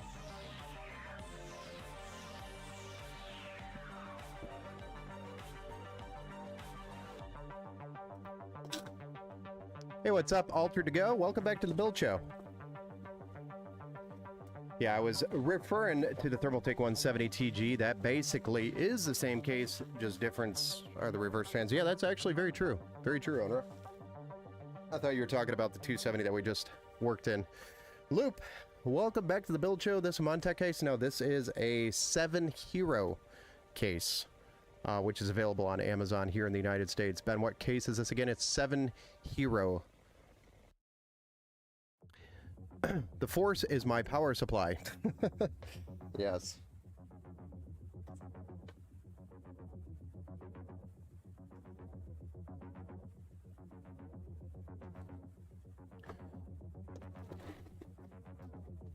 We're getting there, guys. This one's actually going to be super quick. We're 15 minutes in. Technically 15 minutes into this build. Right? Oh, man. Moving pretty quick.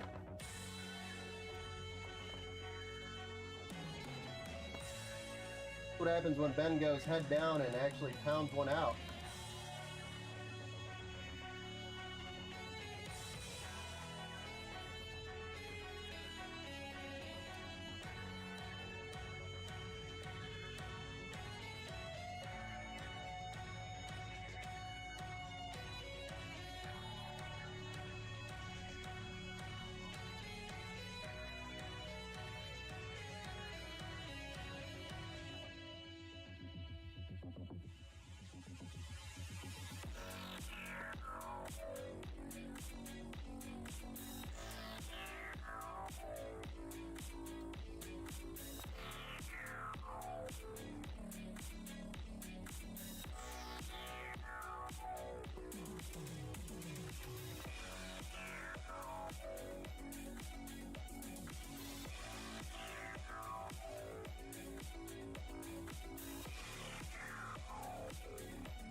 Mm-hmm.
Yeah, you like that, Tat?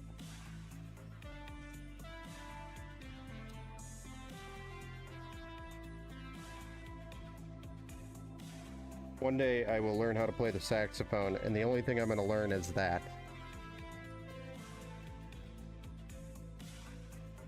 And that's it. And then I'm going to run around literally only playing that.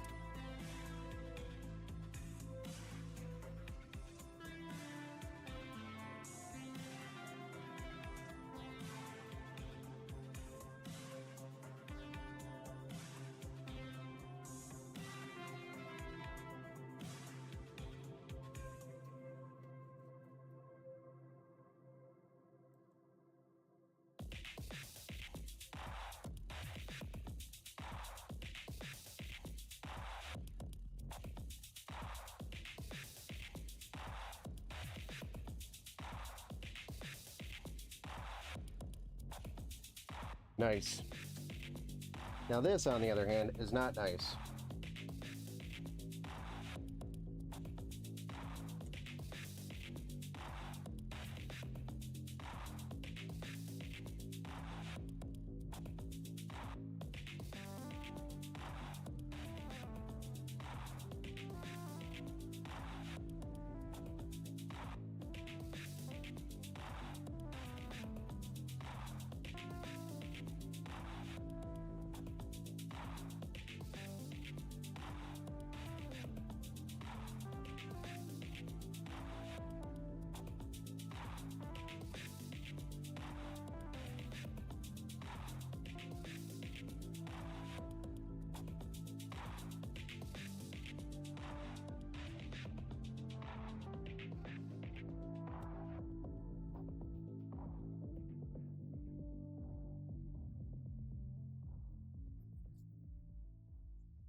Calm down. Everybody calm down.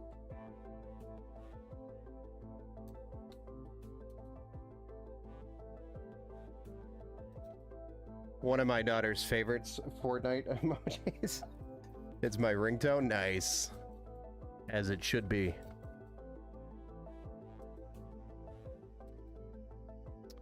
I was looking up the power supply I have in here. It came across my 7800 XT. I paid $543 for it. Those prices seem a long time ago now. Yeah. You can actually still get that price at Micro Center. Believe it or not. When they are in stock, 7800 XTs, and I actually just saw last night a 6950 XT for like $423. So badly wanted to buy it. But I refrained because I have a bunch of GPUs in here that I got to put in builds and get rid of already. So I did not buy it.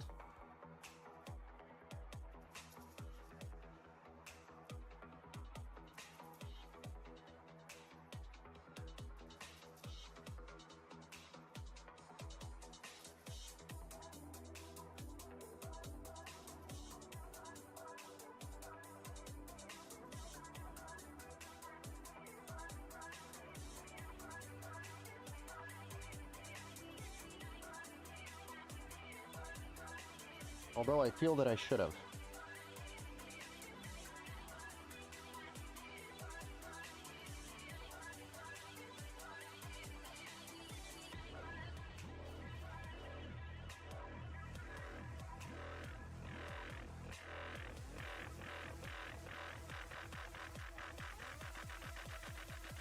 We're just going to put a couple of zip ties on these, just clean up the cables on the front side, because you know how I am super picky about my cables on the front.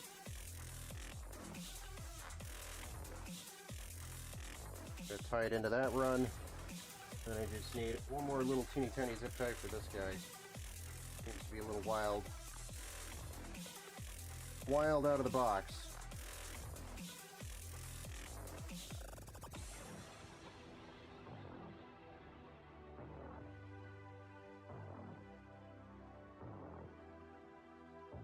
There we go. Nice clean cable runs.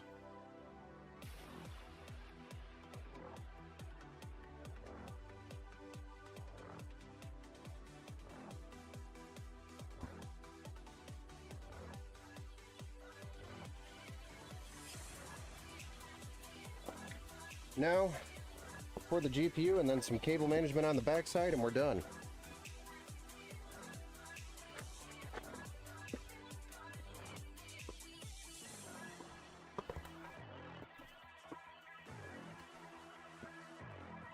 Which is an RX 6600 by ASRock.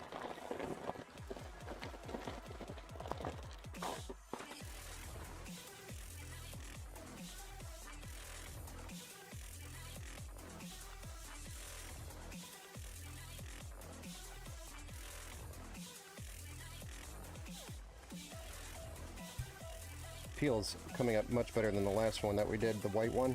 Remember the white one? It's super gooey when we peeled the peel. So it's definitely something to do with where it sits in a warehouse. The adhesive on these gooey peels.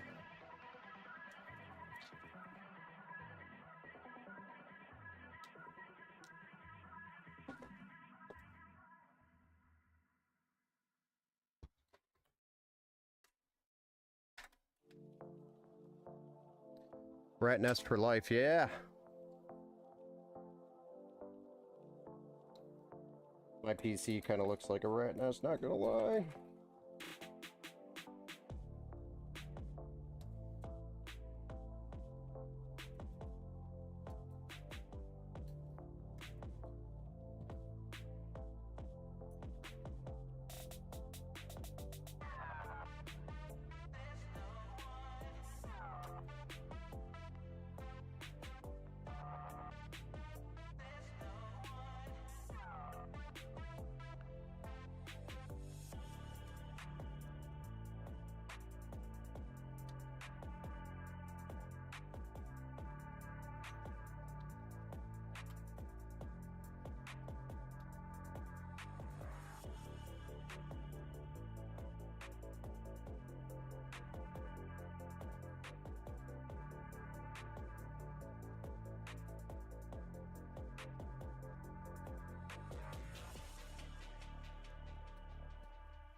Not too shabby. Technically, it's built ready to go, and we're at 29 minutes. Just gotta cable manage it now. Ah!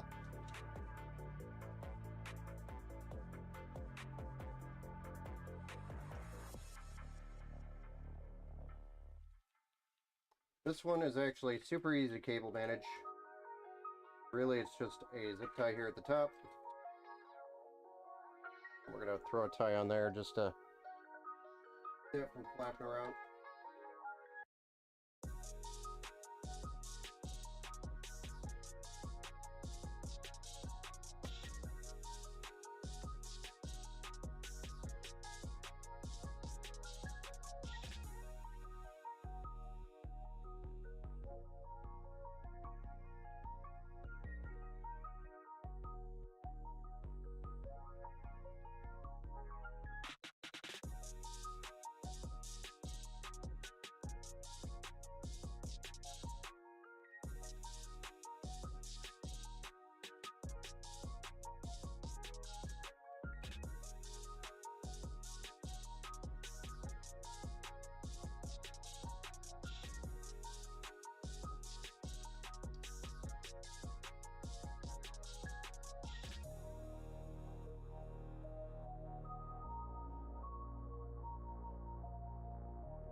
You don't need to get extravagant with this one.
And there you have it. Cable management. Hey, Jeffrey C., welcome back to the build show, sir. Nice little rig. Yeah. I mean, the idea of it's to upgrade, so don't get too carried away when you're doing a build, budget build with the cable management, because it's just going to get opened up and eventually upgraded anyway. So that's my vision on it.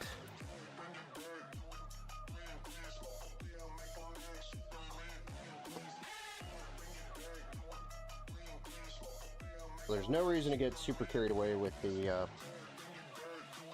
cable management right now.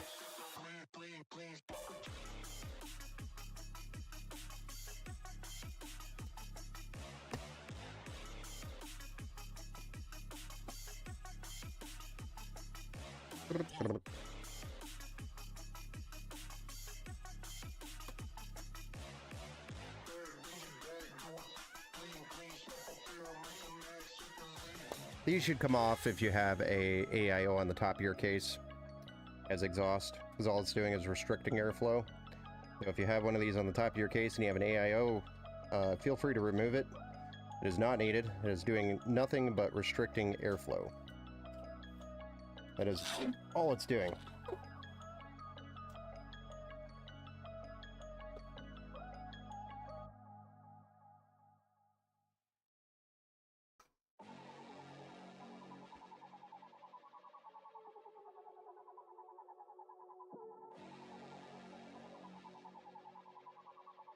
But it turned out nice and clean. Even with the cable kind of hidden back here. Not too bad.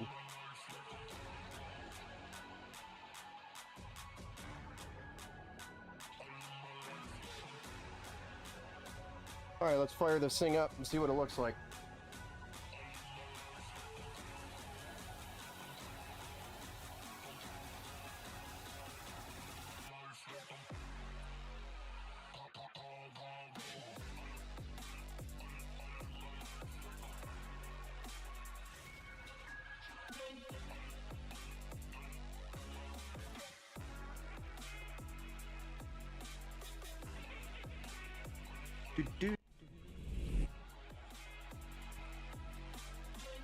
Anybody want to do the honors?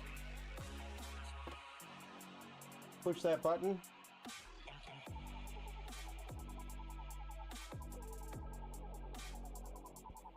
Let's get gaming. Oh yeah, we could definitely game on this. Yeah. Leroy Jenkins. Army vet, fire it up. Let's go.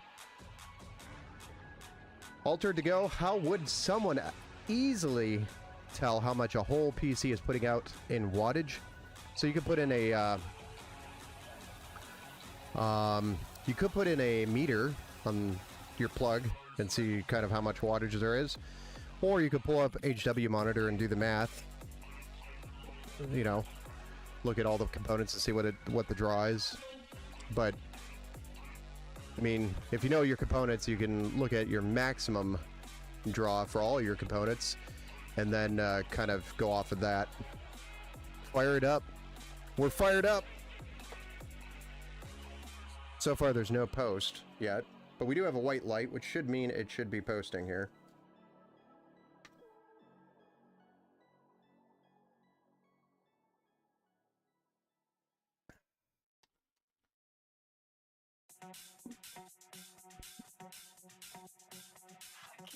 Should be posting. Starting to get concerned.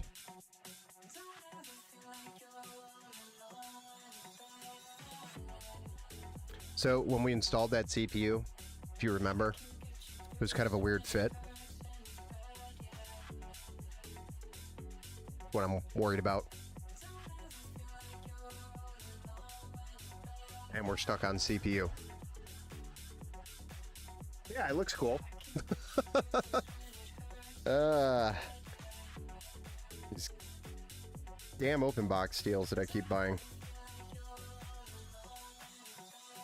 Just give it a reboot and see what it does. Yeah, I know. It was kind of a weird fit. Like, it went in, but then it didn't drop in all the way.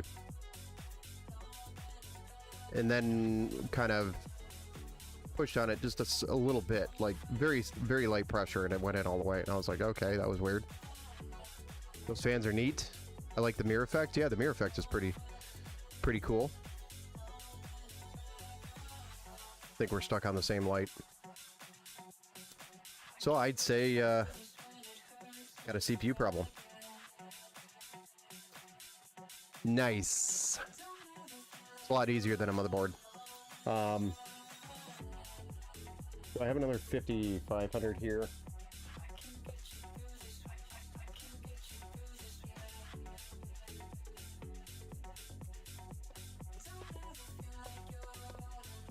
I do have another 5500 here. This one's brand new. We can test for that.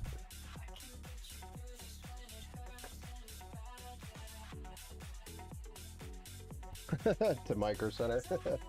It's not Micro Center's fault. It's mine. I did look at the pins on this one, though. They looked okay. That's usually the only thing that you're worried about when you're buying a used CPU, is the pins, because pretty rare for us to have a bad CPU out of the box.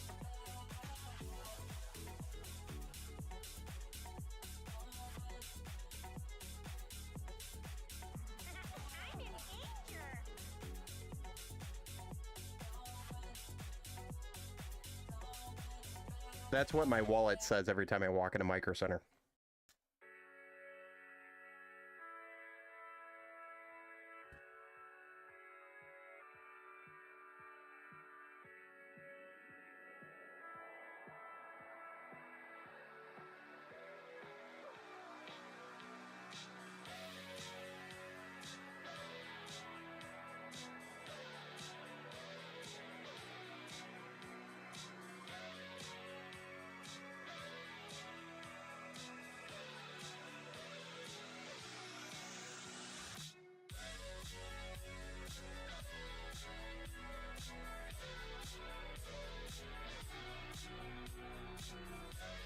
No, let's wipe this first.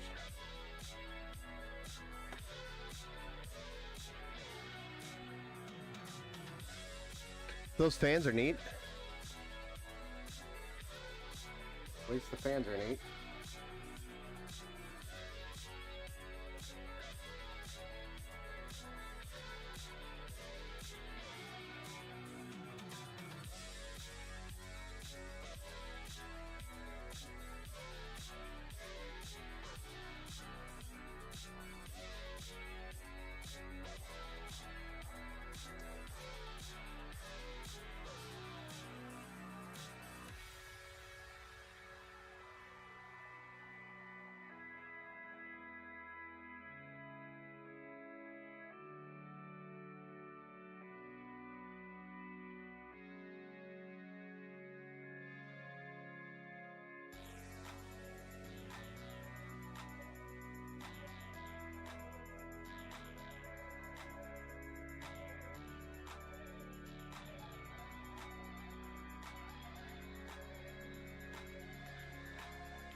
All the pins are there. Wonder if we just reseat the dang thing.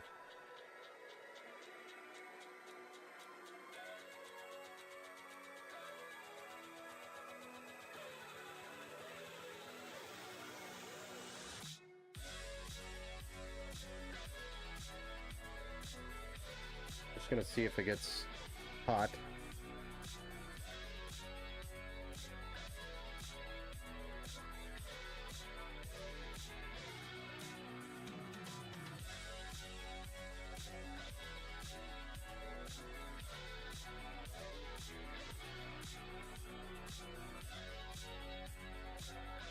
Definitely getting power. I can feel it warming up, but it's warming up very, very slow.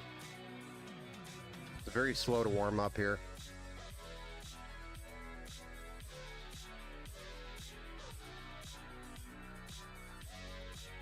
So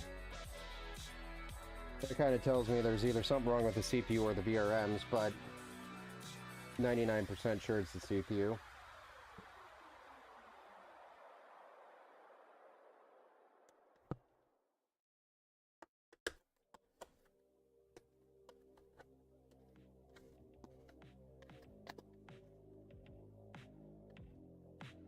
We'll go with a new one.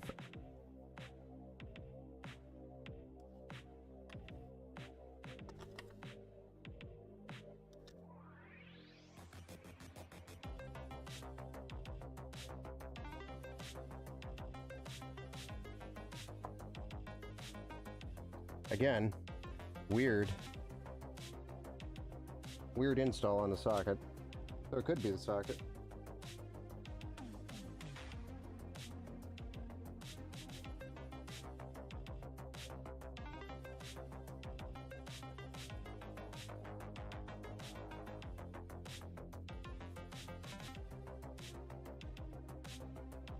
Please don't be another motherboard.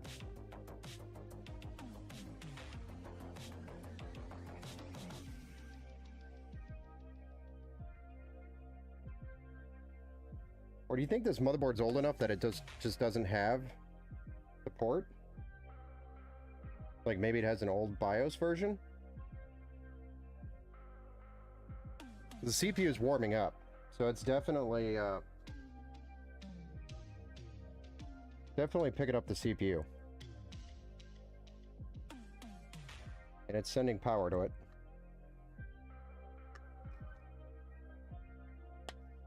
So power is getting to the CPU. Motherboard says, I don't know. Let's try resetting the BIOS on this. I think.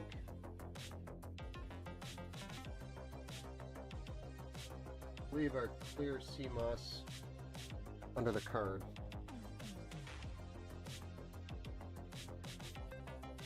Or at least our battery is.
The socket looked fine. It's a good night to start drinking again, Ben.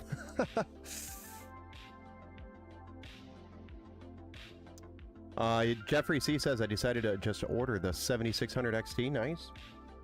I think it's a good decision. It's a good card.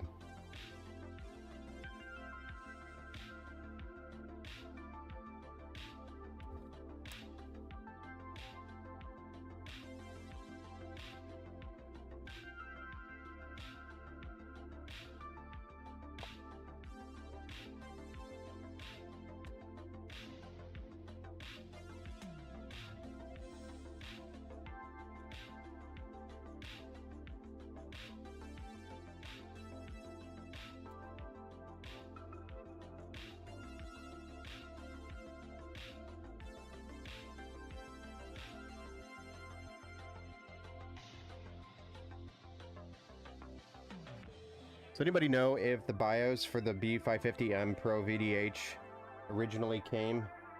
Oh. Nope. Yeah, we're getting warm now. But nothing.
For the 5700X3. I mean, that makes sense because the 5700X3D didn't come out until later.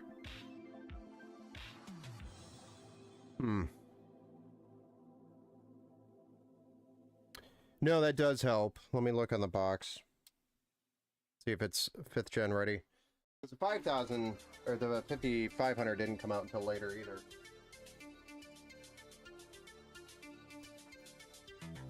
Just a BIOS support issue.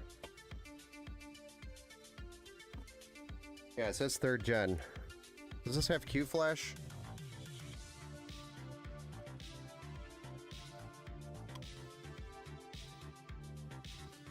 I don't think I have a 3600 or a 3rd gen CPU in here right now.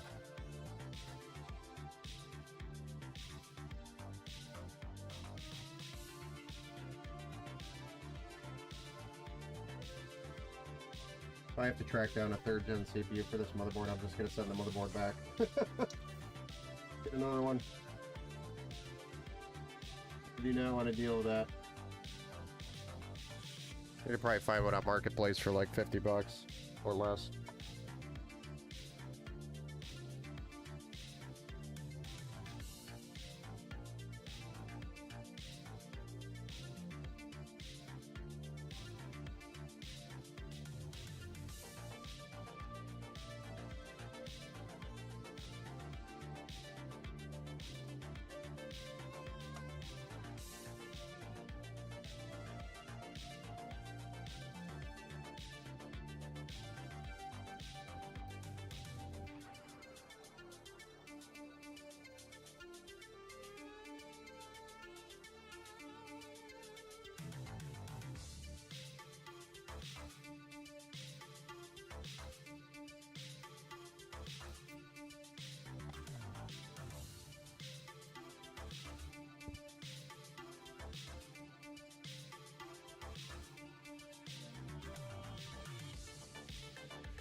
Well, these weren't very tight.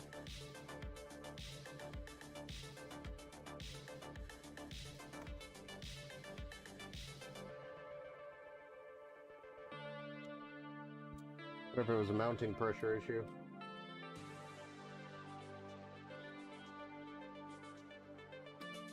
Well, let's see if this board has a Q-Flash feature.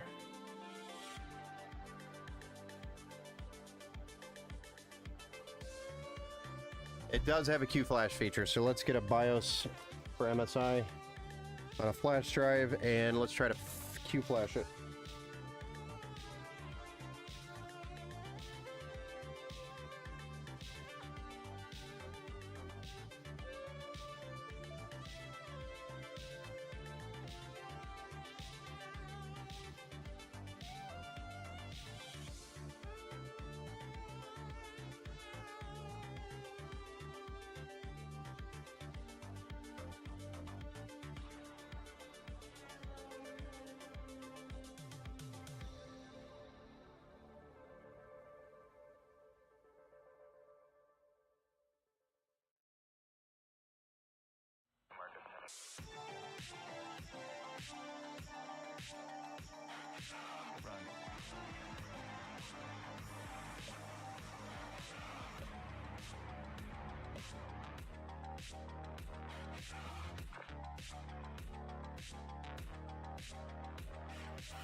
Alright, we got our latest BIOS.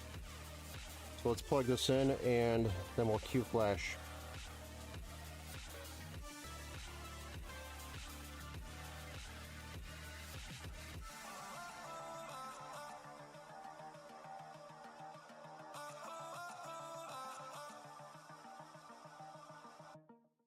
I just have no idea which one's the actual BIOS.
Well, it's not that one, so it's gonna have to be this one.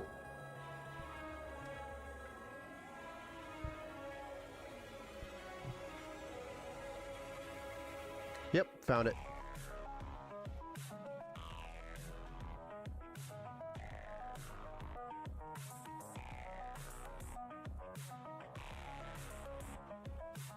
Still flashing.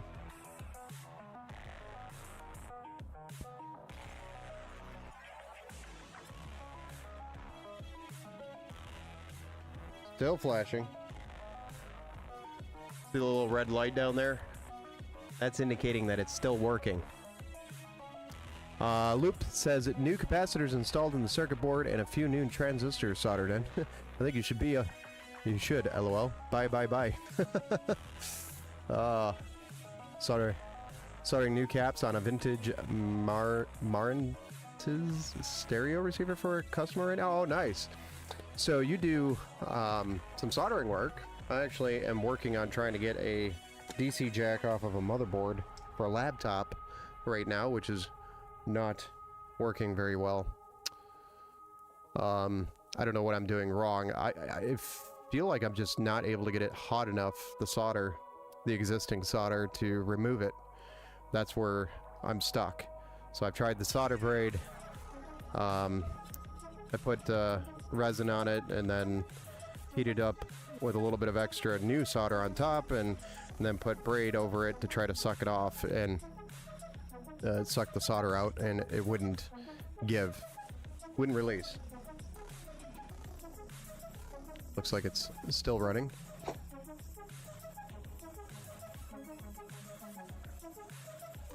So if anybody's a soldering expert in here, that would be quite nice.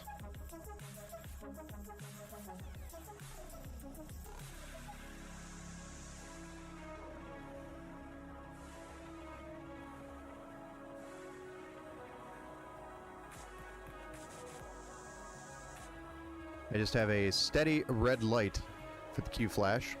I don't know what that means.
Guess not every build is a winner. No, definitely not. Yeah, I think it's going to be a motherboard issue because we tried both the CPUs, and that is the only CPU I have in here for AIM 4 right now. I guess I lied, I might have something else.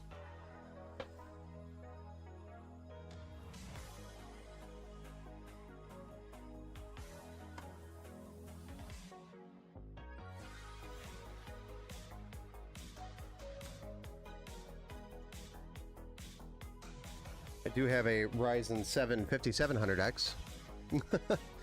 Well, good. I'm glad somebody's getting something out of this.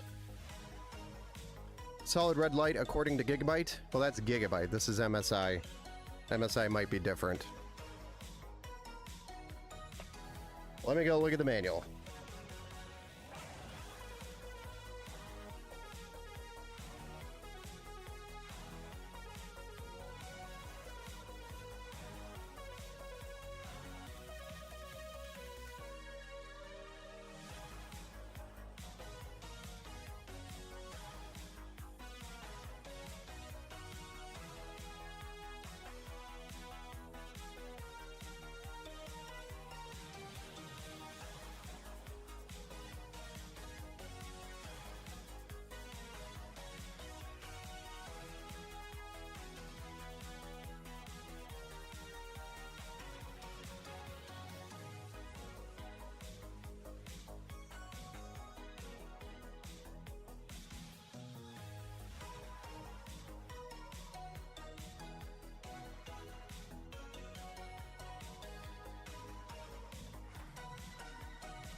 Yeah, I agree with that. Maybe we went a little too far forward.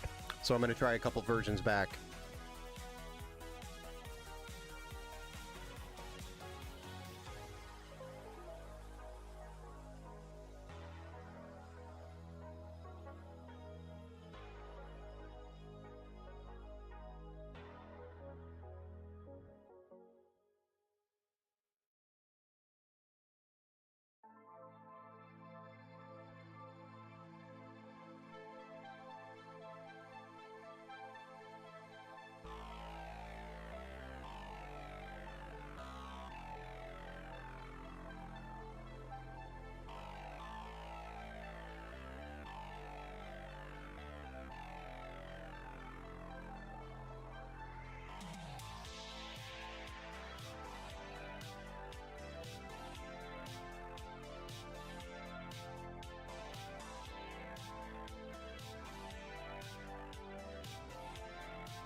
Onura, this, I'll try it. I'll fire it up first. See if it did anything, but I don't think it did.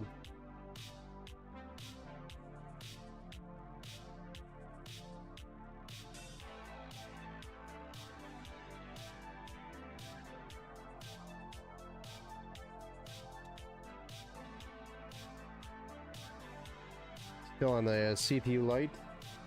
I did copy over an older version of the MSI BIOS, and this USB drive I specifically have formatted for doing QFlash. So and I've done many QFlashes with this drive, so never had an issue like that before.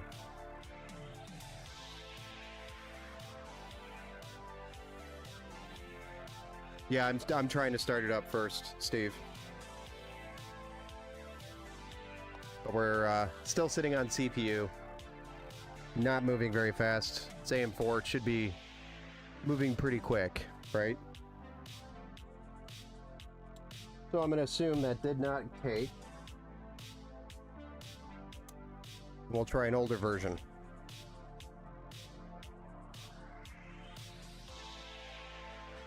You got blinky blinky. We got flash drive activity. We got PC starting up on its own. And shut down, red light solid. So, don't think it likes it. I did read that some of them have dual BIOS.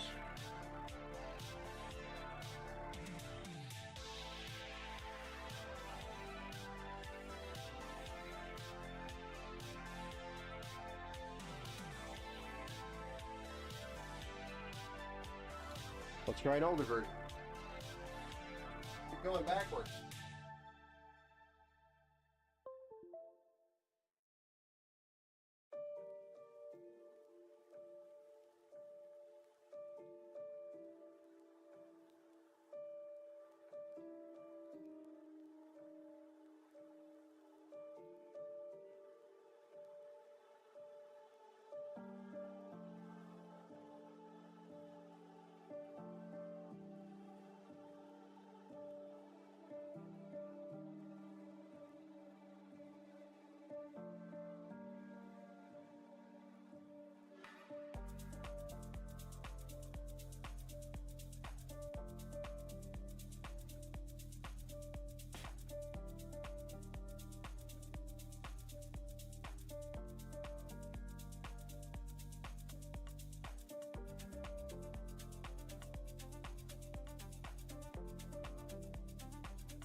Hey, good morning, Panna.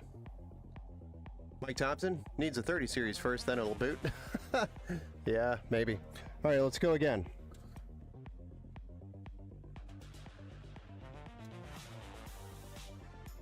Got power to the system. Power to the system. Q-flash time.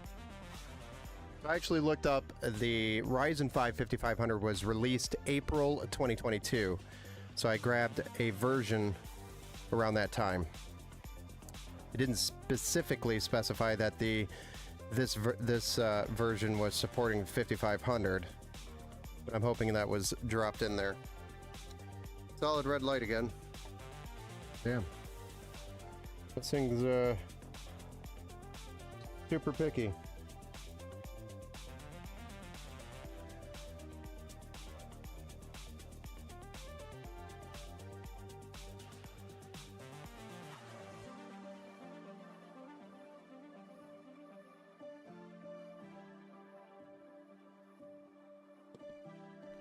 I don't know how much older I could go for this thing.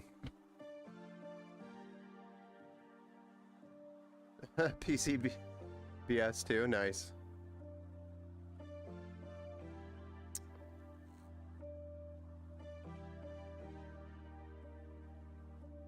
Oh, gotcha. Now there's only one USB slot on the board that can be read by Q-Flash. So there's only one. Q-Flash not working. What's the next step? I don't know. It just doesn't like the MSI BIOS files that I've selected. This is a B550 Pro VDH.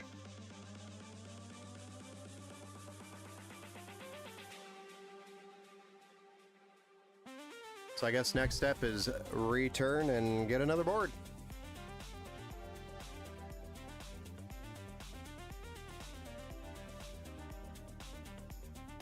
You're not signing off early. We're getting off here as well. I just went straight from March 2024 BIOS and it worked for me. Yeah, that's what I tried doing too. Just now. The original one, the first one that we tried, it failed. So I'm going to go with the board is probably jacked to the point of no return. So probably a BIOS problem on this board. The BIOS chip. I did read somewhere in the manual that this has dual BIOS. Yeah, I know. I was looking at that.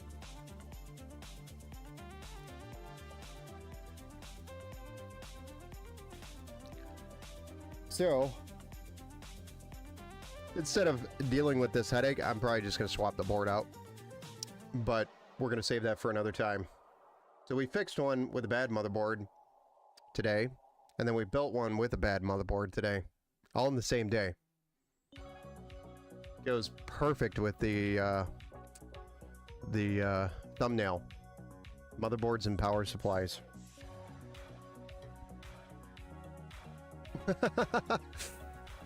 Welcome to the jungle, where it's all fun and games.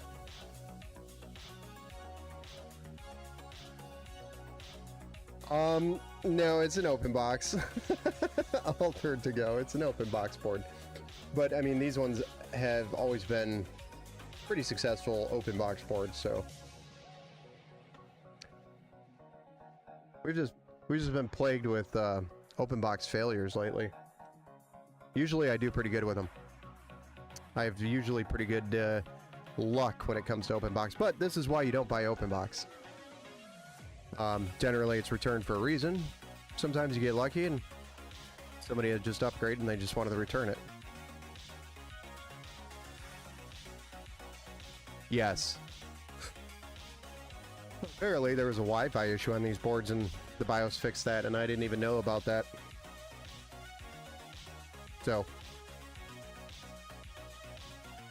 2 builds transformed to 4. I know, I just love making extra work.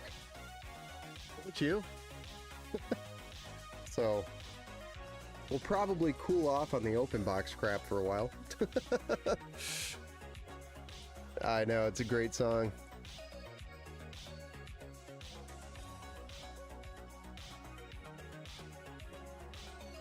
Is what it is, guys. But I know what else it is. It's 12:30 and it's past my bedtime. 12:20. So, thank you everybody for joining us and joining me on another open box motherboard adventure. We'll be maybe live again tomorrow. I've got to find power supplies. All of a sudden, I put in an order for like 3 or 4 power supplies, and they were supposed to be here, I think, yesterday. And then I got an email saying that they're running late. Now they won't be here till like the 30th. And I'm like, I can't really wait that long because I got all these builds I got to do that are just waiting on power supplies. So if I go to Micro Center tomorrow and get power supplies, I could do another build tomorrow. I got a couple that I could do actually. So now I got to run glass out to Holly for etching, and then I've got the Micro Center run, and then I've got, there's one other thing I had to do yesterday. Can't think. Tell us again, specs from this baby is a Ryzen 5 5500 and a B550 Pro VDH. That doesn't work, the motherboard. And then we've got 2 8GB sticks of RAM, so 16 gigs of RAM, and an RX 6600 with a 1TB M.2 NVMe SSD, 500 watt power supply, and a 240mm AIO. And the case is a 7 Hero case, which is actually a really good deal for this case. The downside is this 24 pin, running a 24 pin along the side of the motherboard is pretty much impossible. So you have to run it kind of on the bottom up. That's the specs from this build tonight. But we'll have to test bench, yeah, the open box items before we build with them. But what fun is that? So anyway, that's where we're at tonight. Tomorrow I'll see if I can get some power supplies from Micro Center so we can do another build tomorrow. But if not, I could probably stream something else. There's always something else going on here. Fun! Alright guys, that's it for me tonight. Have a good night, and we'll see you next time, probably Thursday. Have a good night, guys. Ba-da-ba, ba-da-ba. That's it, folks.